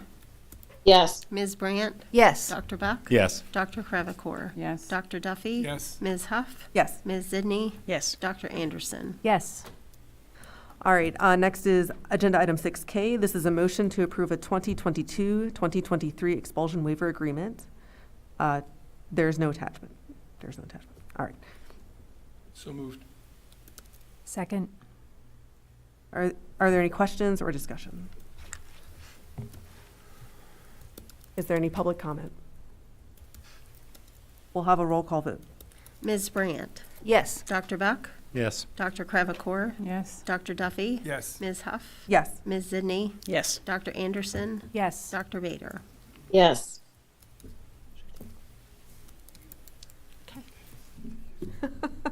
All right, why don't we go ahead and take a 5-minute break and we'll come back for info discussion. All right, thank you. Thank you.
Back. And so we're moving on to information discussion. I would now like to call on Linda Pierce to provide an update on several policy meetings. Did I start before Linda was back in here? I did. Yes, you did. That's rude. Okay, well, I'll give a little intro while we're waiting for her. I don't know if I should give an intro. All right. Could we go to board committee reports for a minute? Is that okay? All right, so we'll move on. We'll come back to info discussion in a second. We'll move on to board committee reports. So moving on to committee reports, we have the January 17th Policy Development Committee. As co-chair along with Amy Bader, I believe everything was covered and discussed in tonight's agenda. Would anyone like to add anything from the policy committee? And we haven't discussed it yet, but we're about to, because we did it a little out of order. So we will be discussing everything we discussed in policy. All right, so now back to information discussion. Ms. Pierce, would you like to give us an update on several of these policies that are listed? Okay. So first I would like to talk about the club sports policy. So what we determined after looking at our extracurricular club procedures and policies that we needed more oversight of our club sports. And so with this policy, that's what it gives us. Extracurricular activities in our procedures were led by or oversought by our activity advisors. And what we found is that because it's a sport, it more aligns with our athletic directors and what they're doing and overseeing sports than it does extracurricular activities. So one of the things we did was use our assistant athletic director, Lauren Crispel, to provide that guidance. We are providing more administrative regulations that go with this policy, but basically what we're doing is putting an administrator that knows sports, knows coaching, knows the parameters, and is going to be involved intensely with what these club sports and their boards are doing, where things have to be run through him for them to take place. So we have more eyes, we have an administrator on it, and so that's what this policy is basically allowing us to do. And then we'll have further oversight with the administrative regulations that we also have on how to create a club sport and some of the oversight that will occur as far as coaching, policies, rules, regulations, and those sort of things. Okay, and what type of coaching rules and regulations that they will have to follow, such as concussion testing and those type of things, will all be a part of that administrative regulations that they will be under and have to work collaboratively again with each other to determine. So, you want to add anything?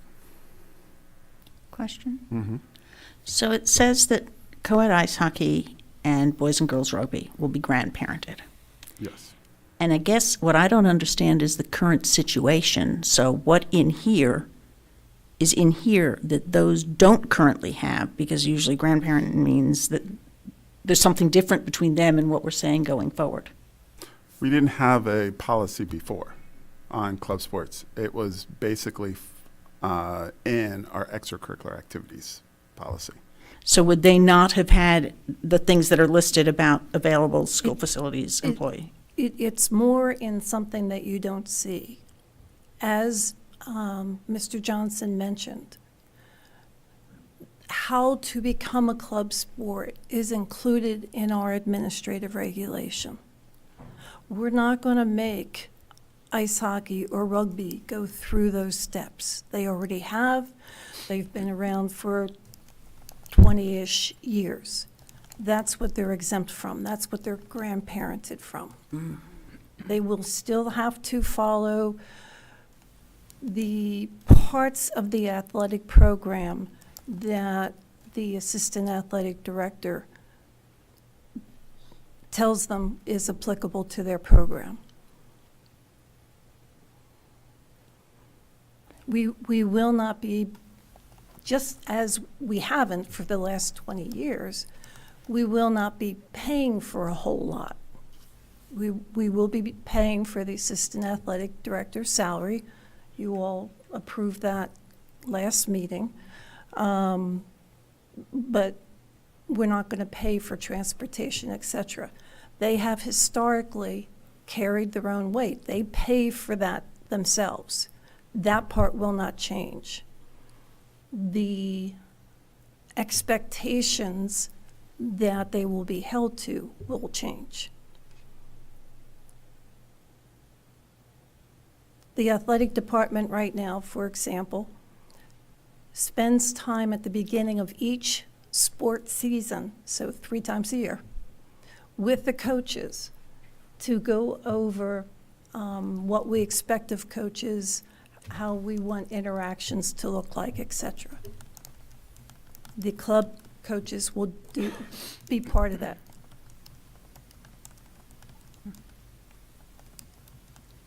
And just to follow on that, Linda, I know that historically, just in terms of our own non-club athletic programs, PIAA. PIAA programs, one of the things that seems to have been required has been kind of greater oversight, not oversight, but support and consultation, and to some extent supervision of the coaches regarding their role in communicating with families especially. Absolutely. Working out. Absolutely. And that's part of the role that Lauren will play. Okay. And another piece that's in here refers to athletic care and support. That's one of the items that we'd be providing at no cost to the club sport.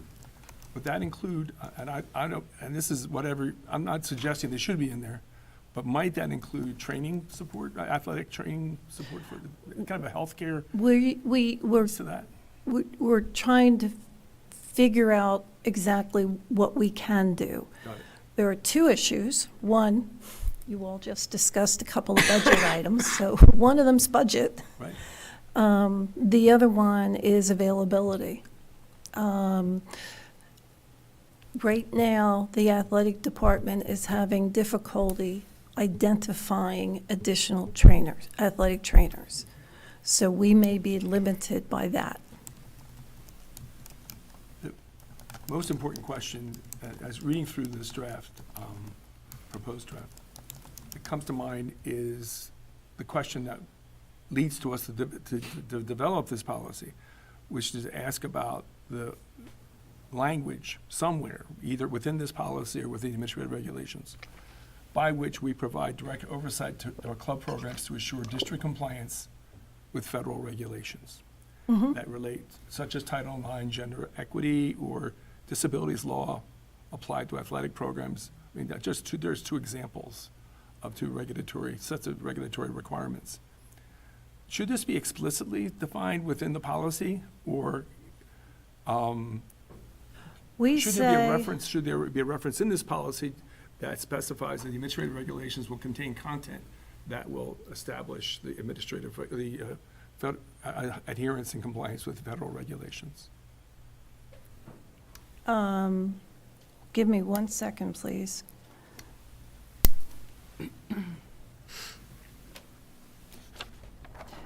In the administrative regulations, one paragraph says, each club sports team shall partner with the student activity administrator in all aspects of the administrative responsibilities associated with the club sport team, including but not limited to the selection, appointment, and monitoring of coaches, officials, game managers, and all other personnel required to support the activities of a club sport program, as well as the team members. I think that pretty much wraps everything up with a bow. It does. It hits it. But did I miss that? Was that part? I said this is in the administrative regulation. I'm reassured by that, but it would have been nice, I mean, in an ideal world, to have been able to have that available. I can send this to you all in the morning. No problem. That'd be great, thank you. Because it gets to my point, which is being explicit about compliance with these requirements. Thank you. Ditto to what Dan just said, that I would have appreciated seeing, and I would appreciate seeing, so thank you for sending that. I feel like when I read the draft policy, it wasn't as obvious to me that club sports are going to be under the athletic department in the policy as you were in your statement that you made at the beginning of the meeting, Mr. Johnson. So I guess, unless I'm missing it, but I remember reading it and going, I swear I read somewhere about it being under the athletic director, the assistant athletic director, and does that need to be spelled out, again, specifically in the policy, or is that in the administrative regulations? Because it wasn't clear to me from the policy. Does that make sense? Good point. Yeah. We're calling it the student activity administrator. So that's the assistant athletic director is the student activity. Okay, so that is by definition the assistant athletic. Yeah, that's the Okay, title yes. that we're So saying. that, I was not aware of that, so that's helpful. I was wondering if that's where that was, but I wasn't sure. So anyway, I liked the fact that we're putting it underneath athletics, and I want to make that clear in the policy. And it just felt more clear in the statement you gave us earlier. I also have a question about the status of rowing. Like, we have a rowing team. I don't know if they're an official club or activity yet. And if they're not, why aren't they? And can we get them there? Because there was no procedure for making them a club Okay. sport. Now But we have once a this is procedure. approved- So Okay. that was the whole gist of creating the policy, is to create a procedure for club sports to become Okay. a club sport among. So now we have a procedure that they can follow to Okay. become a club So because sport. I want to make sure that we're taking care of those students who are already participating in what is effectively a club sport, but we're not calling it a club sport yet. And then I guess just echoing a little bit what Laurel and Dan both said, the idea of grandfathering in ice hockey, co-ed ice hockey, I just want to make sure that we're changing the things that have led to the issues that we're having right now, right, with respect to potential gender inequities and Title IX concerns. I don't want to grandfather in problems. So Yeah. whatever we need to do to make sure that we are not grandfathering in problems, I'm fully supportive of grandfathering in the team, but I feel like it does need to go through whatever hoops we need to go through to make sure that we're not perpetuating issues and concerns. So I'll just stop there. And again, Lauren will be point on that. But keep in mind, we have all kinds of teams who do not take every player who tries out to play. I understand that. I'm just talking in a more general sense. Yep, nope, absolutely. Lauren will be point. Lauren knows my phone number. He also knows many other people, I found out. So I think he's going to be a great addition. Okay. Dr. Bader, would you like to make a comment? Yeah, so others have already brought up my concern is I didn't see the regulations attached. And that's really critical, particularly when we're bringing forward a brand new policy of any sort, especially one that's addressing what we've identified to be a potential problem area. I do appreciate that this shift is being taken. I know that Amber Concepcion and I have talked for several years about concerns about how club sports have been running and the potential for some challenges. So I agree. I think that having it under the aegis of our athletic department makes a lot of sense, and that's something we had been asking for a while. So yeah, I think the biggest issue, the devil can be in the details, and so the administrative regulations will be really critical. The only one other minor feedback I would give you, Linda, to share with Chris Weekland, however, is that club sports often operate on a non-traditional schedule compared to our PIAA sports. And so engaging with those coaches probably will not, that may have to be independent of the traditional sessions that they do with coaches, because the seasons just aren't going to align likely for the majority of those, or at least that are already existing club sports. So minor issue, but something that will have to be attended to. But thanks for this, for bringing this forward. It's a really important shift that we're making. I have full faith and confidence that Lauren will figure that out. You're still here, Lauren. I do too. I know Lauren's really on top of things, and Can you also, but just knowing that hockey in and of itself has a very different longer season, and I'm not sure about rugby, and should rowing join the crew, haha. They also would have a sure the very regulations up, different kind of season. the disclaimer, the out clause, The what clause? the out clause in there, the Out? last sentence of that.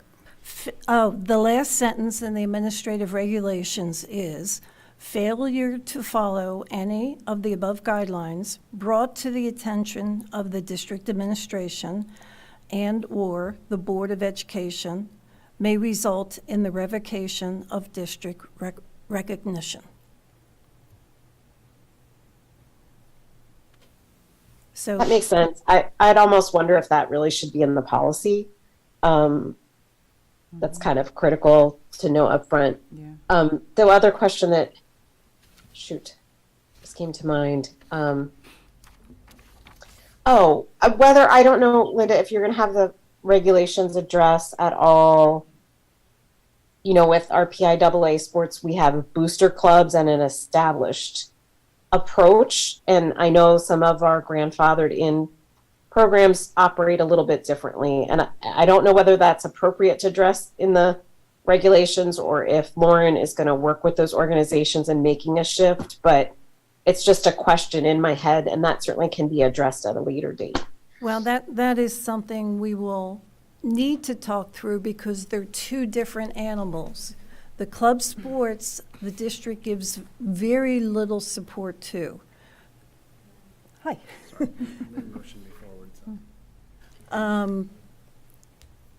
The vast majority of the expenses are paid for by the parents who give the money to the club pays the bills. Booster clubs are different because the athletic department pays for transportation, et cetera, et cetera, et cetera. The booster club money, you can say what it goes to, I don't know. It goes to an assortment of things. Linda, before you get too far down the road, that's not really what I'm getting at. I understand that players will pay. The issue is with PIAA sports, we hire coaches, right? Right. And so with clubs, we are going to have some level, depending on how you frame out the regulations that we haven't seen yet, we will have some level of oversight or input about coaches, but we are not selecting coaches. And so, yeah, there's just a different beast there. And I know that, not sure how rugby operates, but we've heard about hockey having a nonprofit board. And so there's questions about what the structure should look like moving forward, and potentially more details about oversight of coaching that will be, I think, important for us to know in the regulations. So again, not something that has to be answered tonight, just a question when this comes forward the next round that that I would hope to see well fleshed out. Does that make sense? Does that make sense? It does. Dr. Bader, to your point about working with booster clubs or working with coaches, I think there will be several areas for greater alignment. And what I mean by that is there will be some areas where it makes perfect sense for us to be completely aligned. There will be other areas that we realize as we go along, it may not make as much sense. You alluded to one. For instance, the schedules and calendar of events don't always match up. And I think we're going to learn a little bit about this as we go. And again, there will be plenty of areas where we can find greater alignment, whether it's booster clubs, helping the coaching process, certainly being involved, if not hiring, but always seeking that greater alignment, if that makes sense. Yeah, thanks. It'll be helpful to read through the regulations the next time we see this policy. Thanks. Dr. Buck. Hey, thank you very much. Thank you. So the administrative regulation, I appreciate that you read the excerpt from the administrative regulation, and I also wonder if it may be necessary to have some of the things that were read to us included in the policy. Is a club sport subject to the policies in our policy manual? With the way we've written this new policy, Mm-hmm. yes. So the inclusive excellence policy, for example, right? Because a number of the emails that have come to us about the most recent issue have to do with an issue of equity and inequity, right? Mm-hmm. Which would seem to me, we were basically called hypocrites. I think that it's fair to say that we've been called hypocrites. And so We've been called a lot. we have been called many, many things. But so, and I think that there's an element here where we haven't, the pitfall of inequity is right there. So what I'm wondering is, does the policy here in club sports need to be articulated any differently to account for things like that? Or should we assume that the administrator is simply going to enforce the policies that are on the books, and that will apply to the club sport, period? Correct. That is correct. That is correct. Okay. Ms. Idney. I want to reiterate what Dr. Buck said about including some of this in the policy. I mean, the idea, as I understood it, and it's been a challenge at times, is figuring out what goes and where. But the absolute essentials of what the board believes to be the case, that then the administrative regulations support, belong, in my mind, in a policy. So the administrative regulation might change who's in charge, but what the general expectation is of the clubs, in my understanding, need to be, if that's the direction that we give administration for them to figure out how to make it happen, then that really, in my mind, should be in the policy. So we have to be careful of how far we go. The clubs are under us in name only. I mean, we provide very little funding for the clubs, the choosing of the coaches, of the parent board that they have. There's a lot of things that we're really in gray area, okay? And it's going to take a collaboration between the district and the administrator that we have in charge of this, who has some ideas of how a sport team should run to figure out all the ins and outs. The administrative procedures are provide some guidance and some oversight to give them the tools necessary to make effective decisions. Like in this example, if there was a tryout procedure, if there was rubrics, if their coach used these type of things to in the choosing of the abilities of these players, something that's tangible. Those are the things that Lauren can provide them with, and if they listen to those type of things, then we wouldn't be in the situation that we are right now. So that's why it's under club sports, under our athletic department, to provide that guidance. And we think our administrative guidelines, which are guidelines, will help. And we can always come back to them as we find and delve into this and get more information and change those and clarify them and move forward. But right now, what I think we have, and they'll show you, is a first step moving in those directions.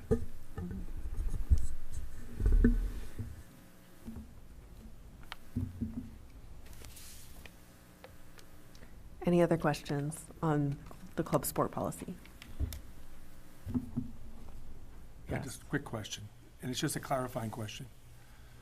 And Laura, I really want to thank you for your support in this area, your leadership that will be necessary. This is going to be fusing two cultures, essentially. One that has emerged over time, people kind of used to doing their own thing, so to speak, and maybe listening to their own voices in terms of what their priorities should be, having to fuse that with our understanding about what academic athletics is and how it should function within the community, and bringing those pieces together. And I think, as Mr. Johnson just stated, trying to align that with some regulations that are flexible enough, are direct enough, but flexible enough for us not to really just have the whole thing blow apart. I mean, the idea is to try to keep everybody working under the same tent and we're pulling in the same direction. But the question, the challenge in that is going to be making that work. And I admire your stepping forward. Thank you, Dr. Duffrey. I'm looking forward to it, and I think you hit the nail on the head, that you are bringing two long-standing machines together.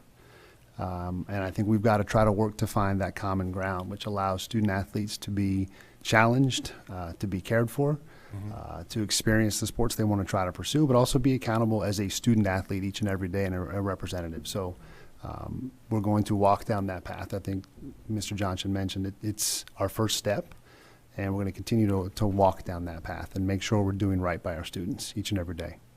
And allowing kids who are vulnerable, and middle school kids are definitely among the most vulnerable of all kids I ever worked with in my years in the schools.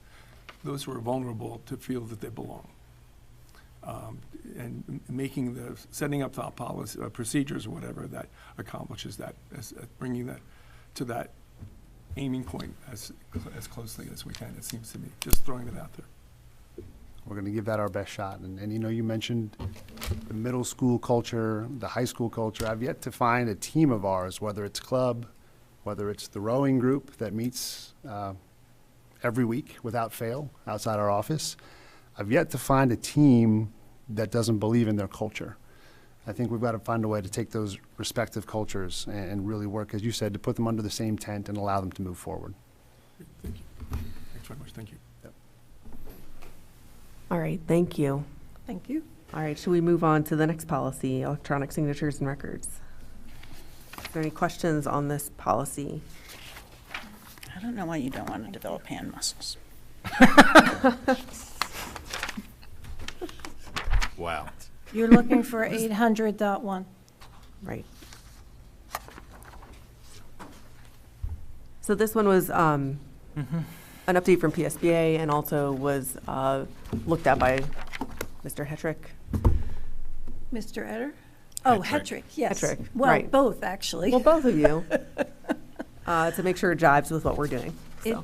Yes, it came, this is before you for two reasons. One, it's a new draft that PSBA recommended, but also many of our title programs require parent signature, and they've been recently collecting those signatures electronically. So we definitely need a policy to make sure what their practices are in line with what we want. And yes, Dr. Etter, I'm sorry, did look it over, and Justin did look it over as well.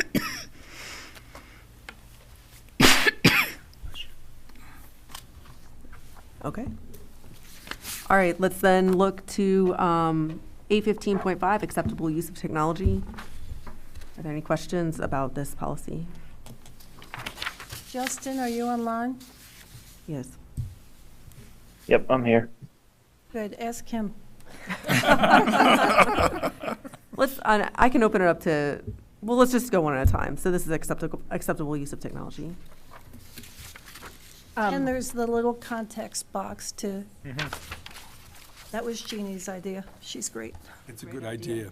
Great. I don't have a question about the content, but just, and I don't want to write at the table, but under overview, part D, use of personal electronic devices, and part C, privacy, have the exact same paragraph underneath them. Oh. So we could probably just call it use of personal electronic devices and privacy and have the paragraph once, or something. But it's the exact same paragraph. So I just wanted to point that out. And I feel like there was another place where there was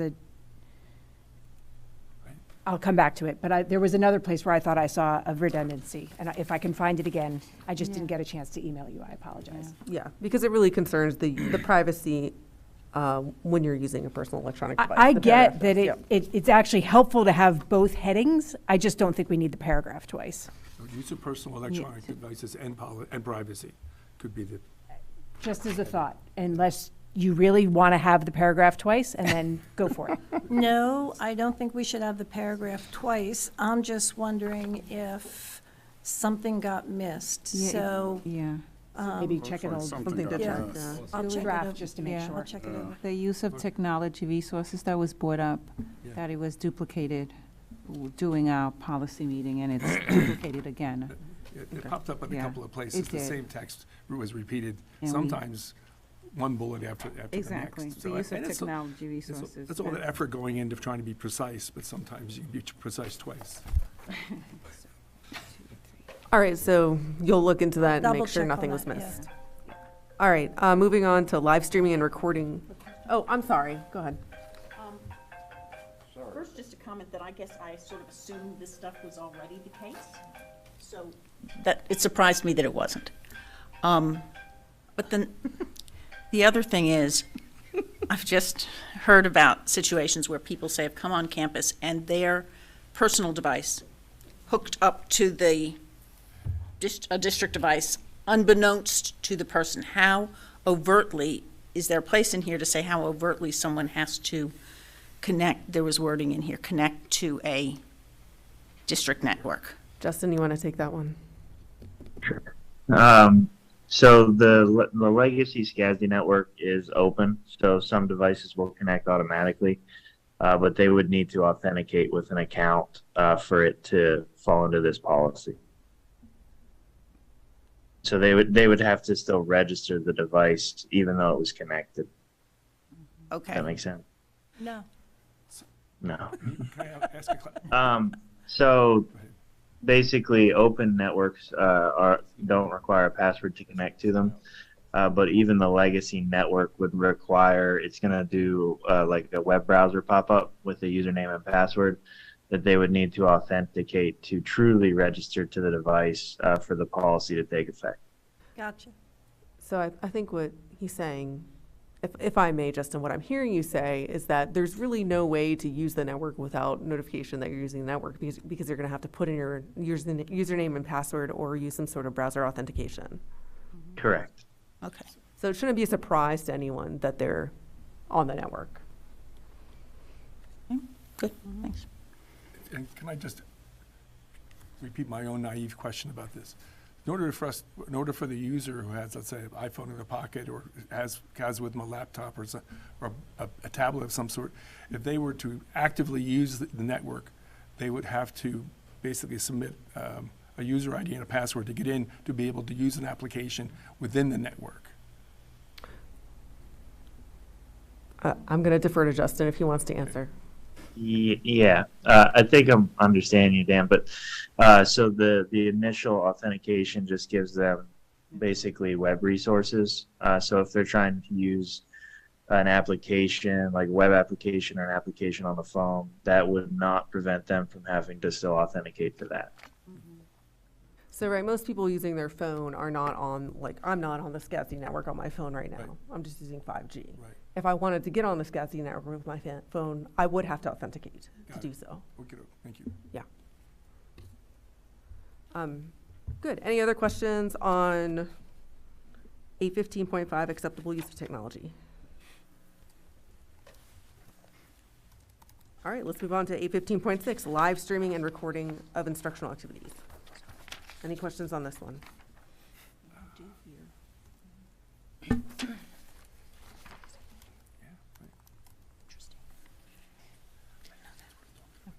Okay, I think this one's pretty straightforward. So if there are no questions, we'll move on to 815.7, internet filtering and safety. Justin, can you just talk briefly about how this is, this helps us be in compliance with FEC regulations, I think? Sure. So FCC regulations require us to filter electronic devices. We have been doing that historically with students under the E-rate provisions. So all student devices were filtered regardless of location. Basically, with the Emergency Connectivity Fund that they released during COVID, what they are now requiring is that all district equipment is filtered regardless of location. So this is just going to basically help us get the framework in place to start implementing that to be in compliance for the federal funding. All right. Yeah, Deb.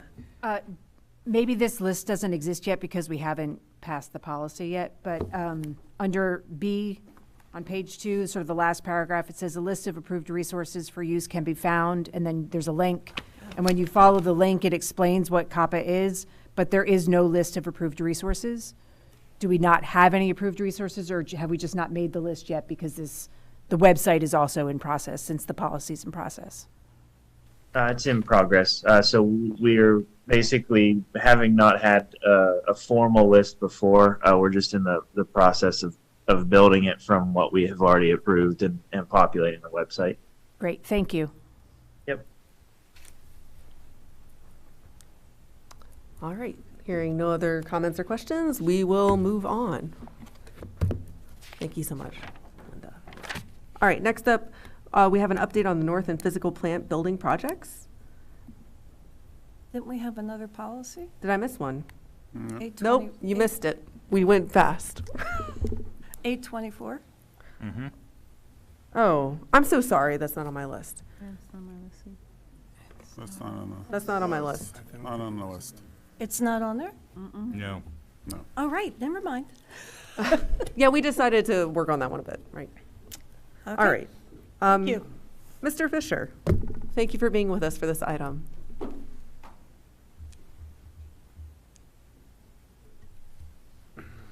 So there's 3 separate memos here. The first one I'm looking at is the physical plant building update. So those are just, it's basically 60% construction drawings that we provided. So if you want to review. I just did note in the memo that we are still in the process of examining what solar looks like on the roof.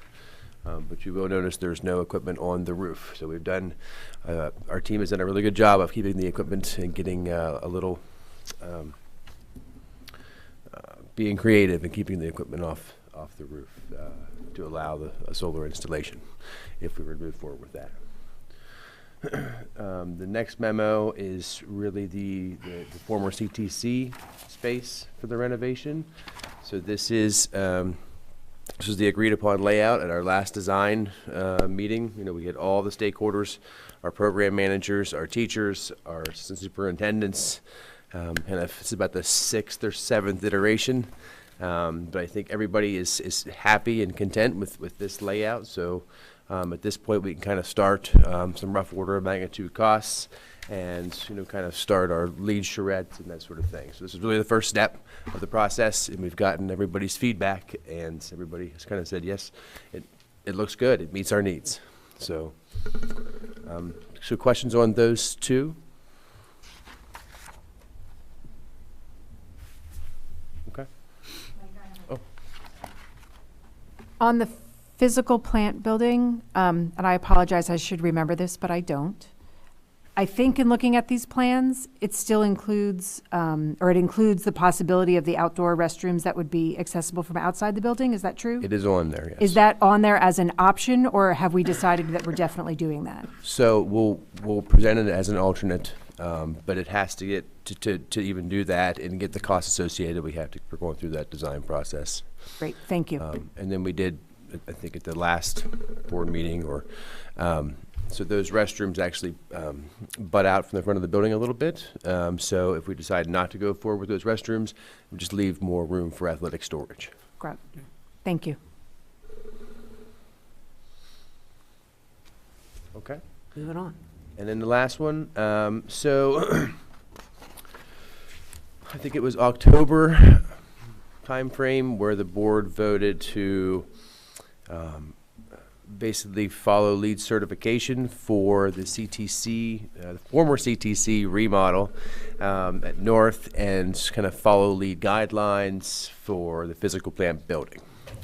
So after some kind of, we dug a little deeper, and what we found from, and I've attached a letter from Crabtree, is that that space is already LEED Gold certified, right, as is. So talking with, like I said, both Crabtree, and then there was a meeting with the 7 group who's helping us with some of the LEED questions and clarifications. They also, it was their opinion that we do the remodel, we follow our LEED practices and guidelines, such as we are with the physical plant building, but don't then go to any kind of certification or recertification process because the space is already certified LEED Gold. So does that make sense to everybody? So it's so what we plan on doing is bringing a motion to the board to rescind that vote at a future date, probably on the 6th. And then, like I said, what we would like to do is just follow the kind of the same process and guidelines that we're doing with the physical plant building. We would just do the same thing for the former CTC space.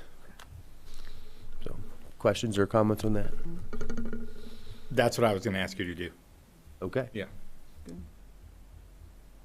One of the questions I would have, Mike, is there some kind of information base for LEED sites, for which this particular building would need to be listed in order to be identified as a LEED certified facility? Not to mention the plaques that are provided and so on. How do we assure, I guess, that, I appreciate the architect's advocacy for this idea and allowing us to kind of, in a sense, grandparent this facility under probably a larger LEED certification that they got for Delta, let's say. It is, yes. Okay. Yep. So in that they're doing that, but this is a physically disconnected facility from the Delta building. Is that correct? No. No. Oh, okay. So this is attached to it. Okay. This, yes, so the entire structure, at the time of where the Delta was remodeled, Right. and they went through the LEED process, this space was included in that certification process. So this space, even though it's unfinished, is LEED Gold certified within, the entire building. In that case, makes sense. Sorry, thank you. I was just going to say, Dan asked a question about projects, and if you go to usgbc.org/projects, you can look at like thousands of projects. So you can look at like buildings and all kinds of things. So there's a database, basically. Yeah, I can, and anybody who's interested, I'll just send this as an information item to the board. Just a quick point of clarification. I'm assuming if we were renovating a larger share of the building, at some point you'd be required to go through a recertification process to keep your LEED certification, but it's, right? I mean, or yes, no? Like, I don't remember off the top of my head of where that threshold lies. but there is some, right? So that's sort of what's I allowing us believe to so, do this. yes. Okay. Yeah, there's a threshold for like major renovation. That's right, and we're falling below that, so therefore we can just keep our original certification and. Yes, it's all good. it's a small amount of the building. Exactly. Yes. Great, thank you. Sorry about this, but I'm going to go back a minute because somehow, and I'm sorry about this, I had missed the floor plans attached to the physical plant building. So I have a question about them. The restrooms in them, my understanding from when we did the high school project is that we're under code requirements to have separate men's and women's facilities. Is that still the case locally? There are times where that is the case and times that it's not. The difference is escaping me currently, but I can certainly get that for you. Because I was wondering whether if we are allowed to make them, they're at least appear the bottom ones to be single use, single person use. And we're on the physical plant building Yeah. layout, correct? Mm-hmm. So on the bottom floor, those are actually locker rooms with showers. And if I remember correctly, once we add the shower in, then everything's ADA, and then we do have to have men's and women's facilities. Okay, they can't be, because there's only one person who can go in at a time, though. It looks like, even with the shower, is that correct? I think they're, if I remember correctly, they're set up so that somebody can go in and use the restroom and shower, and then there's still another space that somebody could use to change in, for example. Okay. Okay. It seemed like moving forward, it would be nice if we could preempt some potential challenges that we might face. But we're also bound by the code. I do recall a conversation with our architects that we had to go with a men's and women's because of the shower. I'm 99% Okay. sure. But the facilities within the rooms will be the same, so that should we at some point want to make them gender neutral, we could? That they'll be identical. Okay, thank you.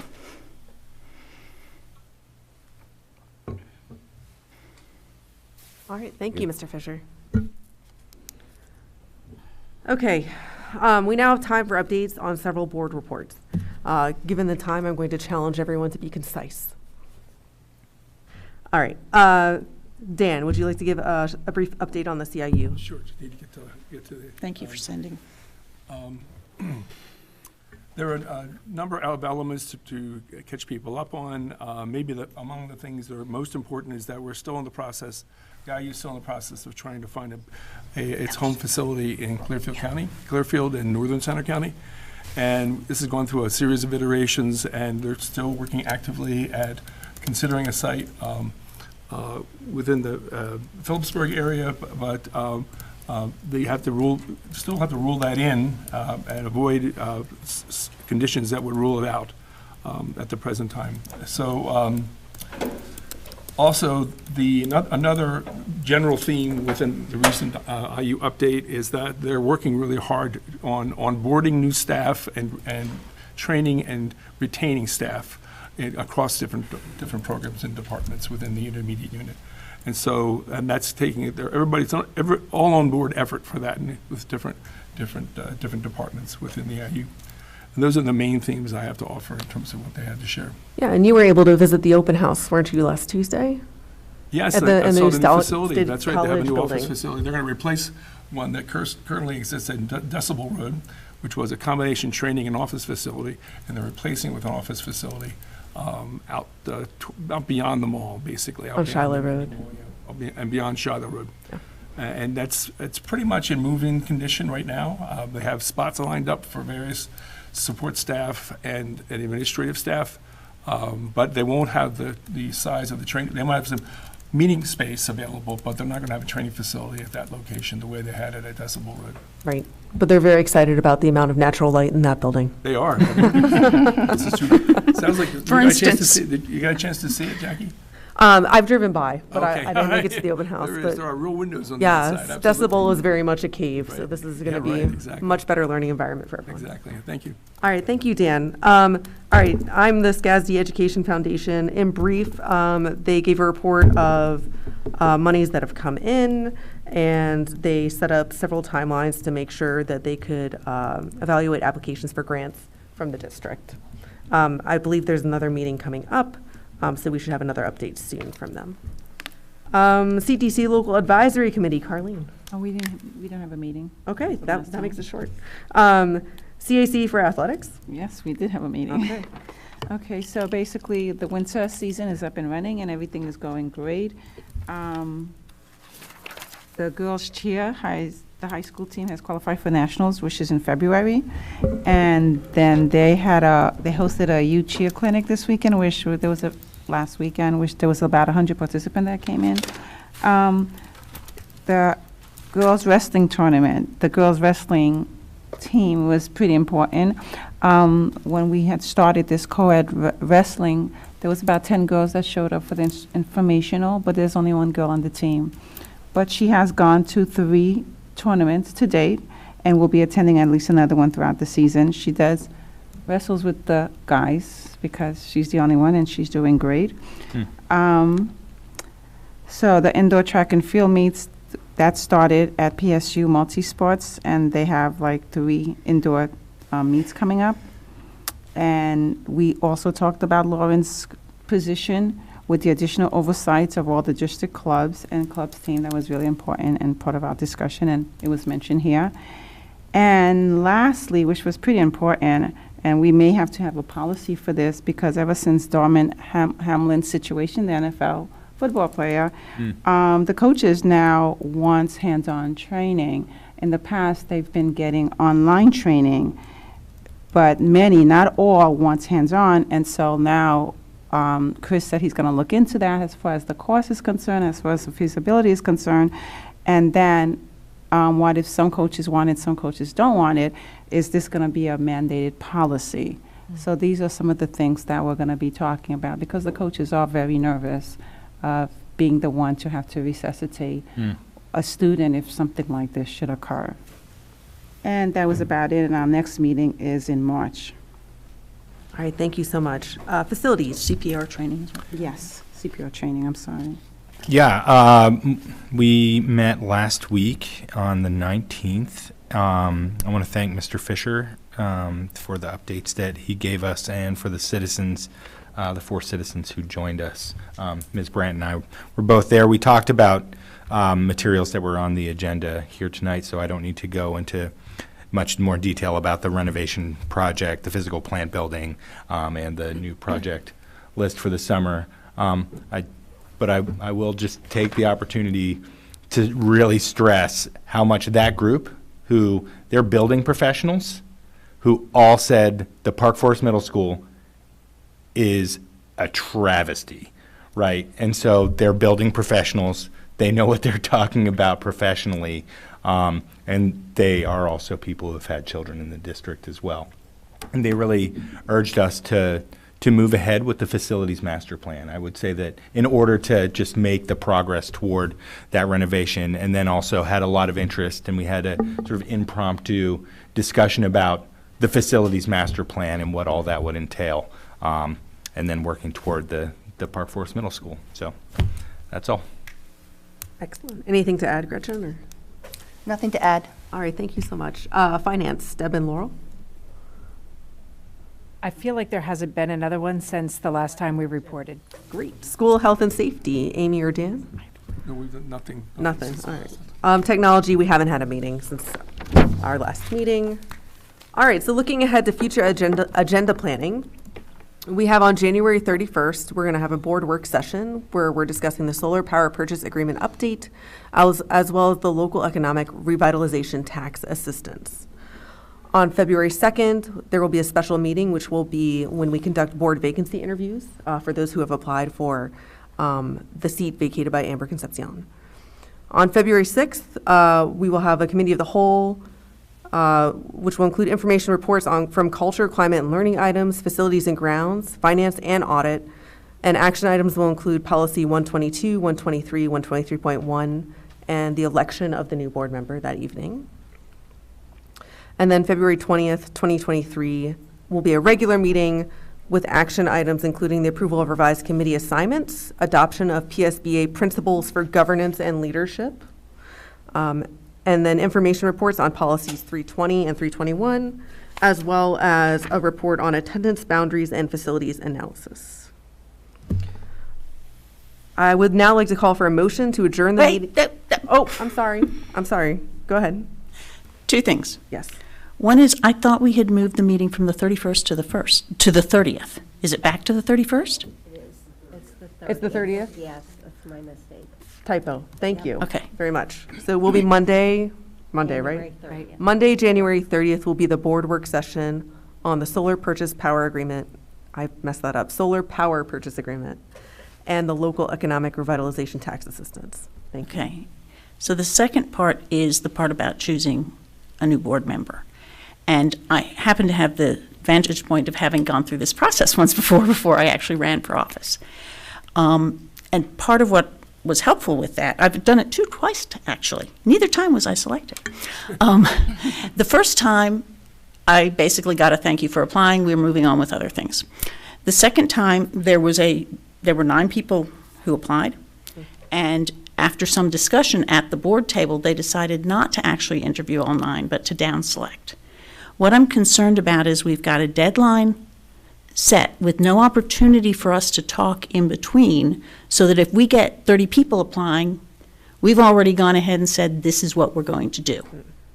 And I am asking about the timeline because we do have another board meeting between when this is due, the applications are due, and when we must make a choice because we have to do it within 30 days. So I'm wondering why we're scheduling that interview meeting when we don't even know how many people we'll have.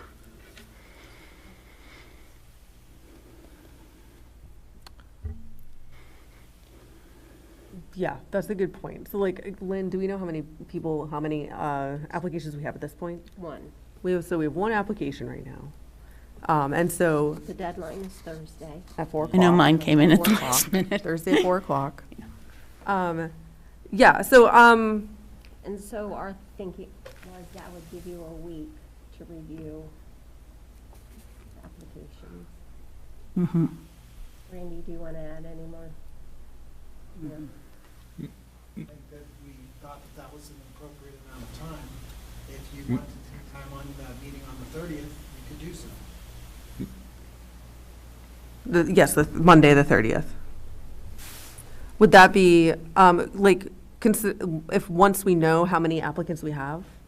Oh, go ahead. I was just going to say, if you placed an item on the agenda for the 30th, right, where should this problem emerge, discussion around that, and then the public knows that it is potentially on an agenda in a work session, right, to guide whatever will happen thereafter, I think that would be appropriate. That would be under sunshine, right? And What's Monday's advertised as, though? Is it a work Special session? meeting. But with I'm all- sorry, a work session. But didn't we talk before when we were talking about doing this new format, Mhm. that we would say they would be advertised principally as a work session, but we would also have the option if we needed to take action? The That 30th was is the totally committee different. of the whole. That's the Committee of committee the of whole the rather whole. than That's a the work six. session. Right. Right. Okay, well, we could re-advertise, I mean, it's gonna be an expenditure to do that. I don't know how quickly you could get that in, I assume Scott, you I don't can. think they're talking about voting on the 30th. Just establishing the procedure. The So like, procedure. Oh, I thought if you Yeah. meant that you're. we could be narrowing the field potentially. That's what I was understanding to happen as well, potentially, if you got 20 interested candidates. So that would be considered an action. yes, I would consider that action, I would. And you can't take actions at a work session. unless you've advertised it to potentially take votes, which you have not at this point. But we still have the time to So, advertise that, is that Lynn, correct? if you I've sent not, something in Thursday at 4:30, right, would that be enough time to get it in? no, I think I have to advertise by Wednesday I have to For put the an following Monday. advertisement in tomorrow in order for it to appear Wednesday to hit the 3-day. Okay. Mm-hmm. So it's possible. Yeah, I mean, we can advertise that as that. All right, Just tell me that's what you want, and that's what I'll put in. should we take a vote if we should advertise that way? No. I don't know that we need, I don't know that we need to take a vote on what we would include in an agenda. You guys are the agenda setters. I would just say that if there's something where we might want the ability to take the action, and that the public knows that we might take an action, that good process and sunshine would say that we should We say action on the item, and it doesn't have to say exactly what the motion would be. It just says we may change it, we may have something about a procedure. Does that make sense? And I can accept that without a vote, but you're going to expend funds if you're going to advertise it, and that's what's going to need a vote. And are we allowed to actually do that right now because we haven't alerted the public that we were going to vote to do that? Well, Because we'd be making a motion at the table. Well, sunshine is sunshine, right?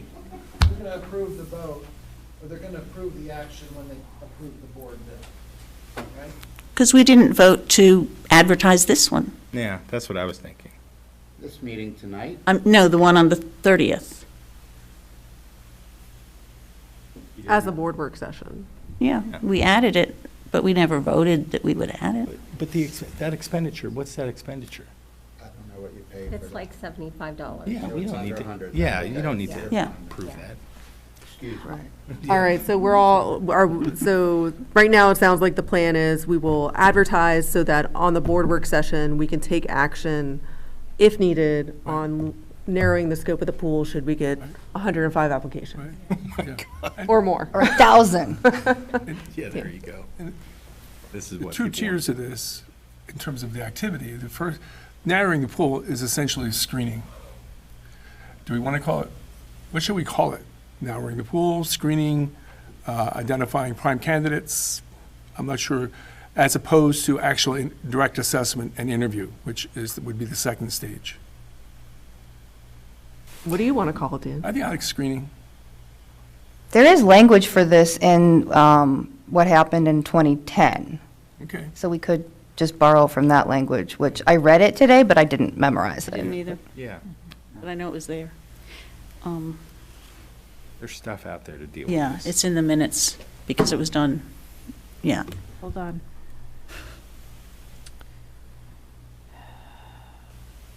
Just, And so then if the number of applicants is not large, we can just decide, we Yeah, can you just decide to don't not have take action Right. and just interview all the candidates. correct. Okay. On the second, yeah.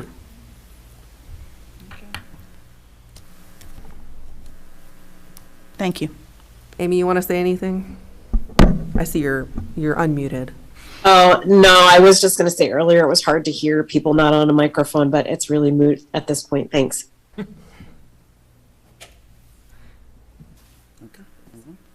Okay, so we'll check on the language Yeah, sure, and we'll sure. advertise that tomorrow. Thank you, Lynn. All right, now I would like to call for a motion to adjourn the meeting to an executive session. So moved. Second. All in favor, say aye. Aye. Opposed? Thank you.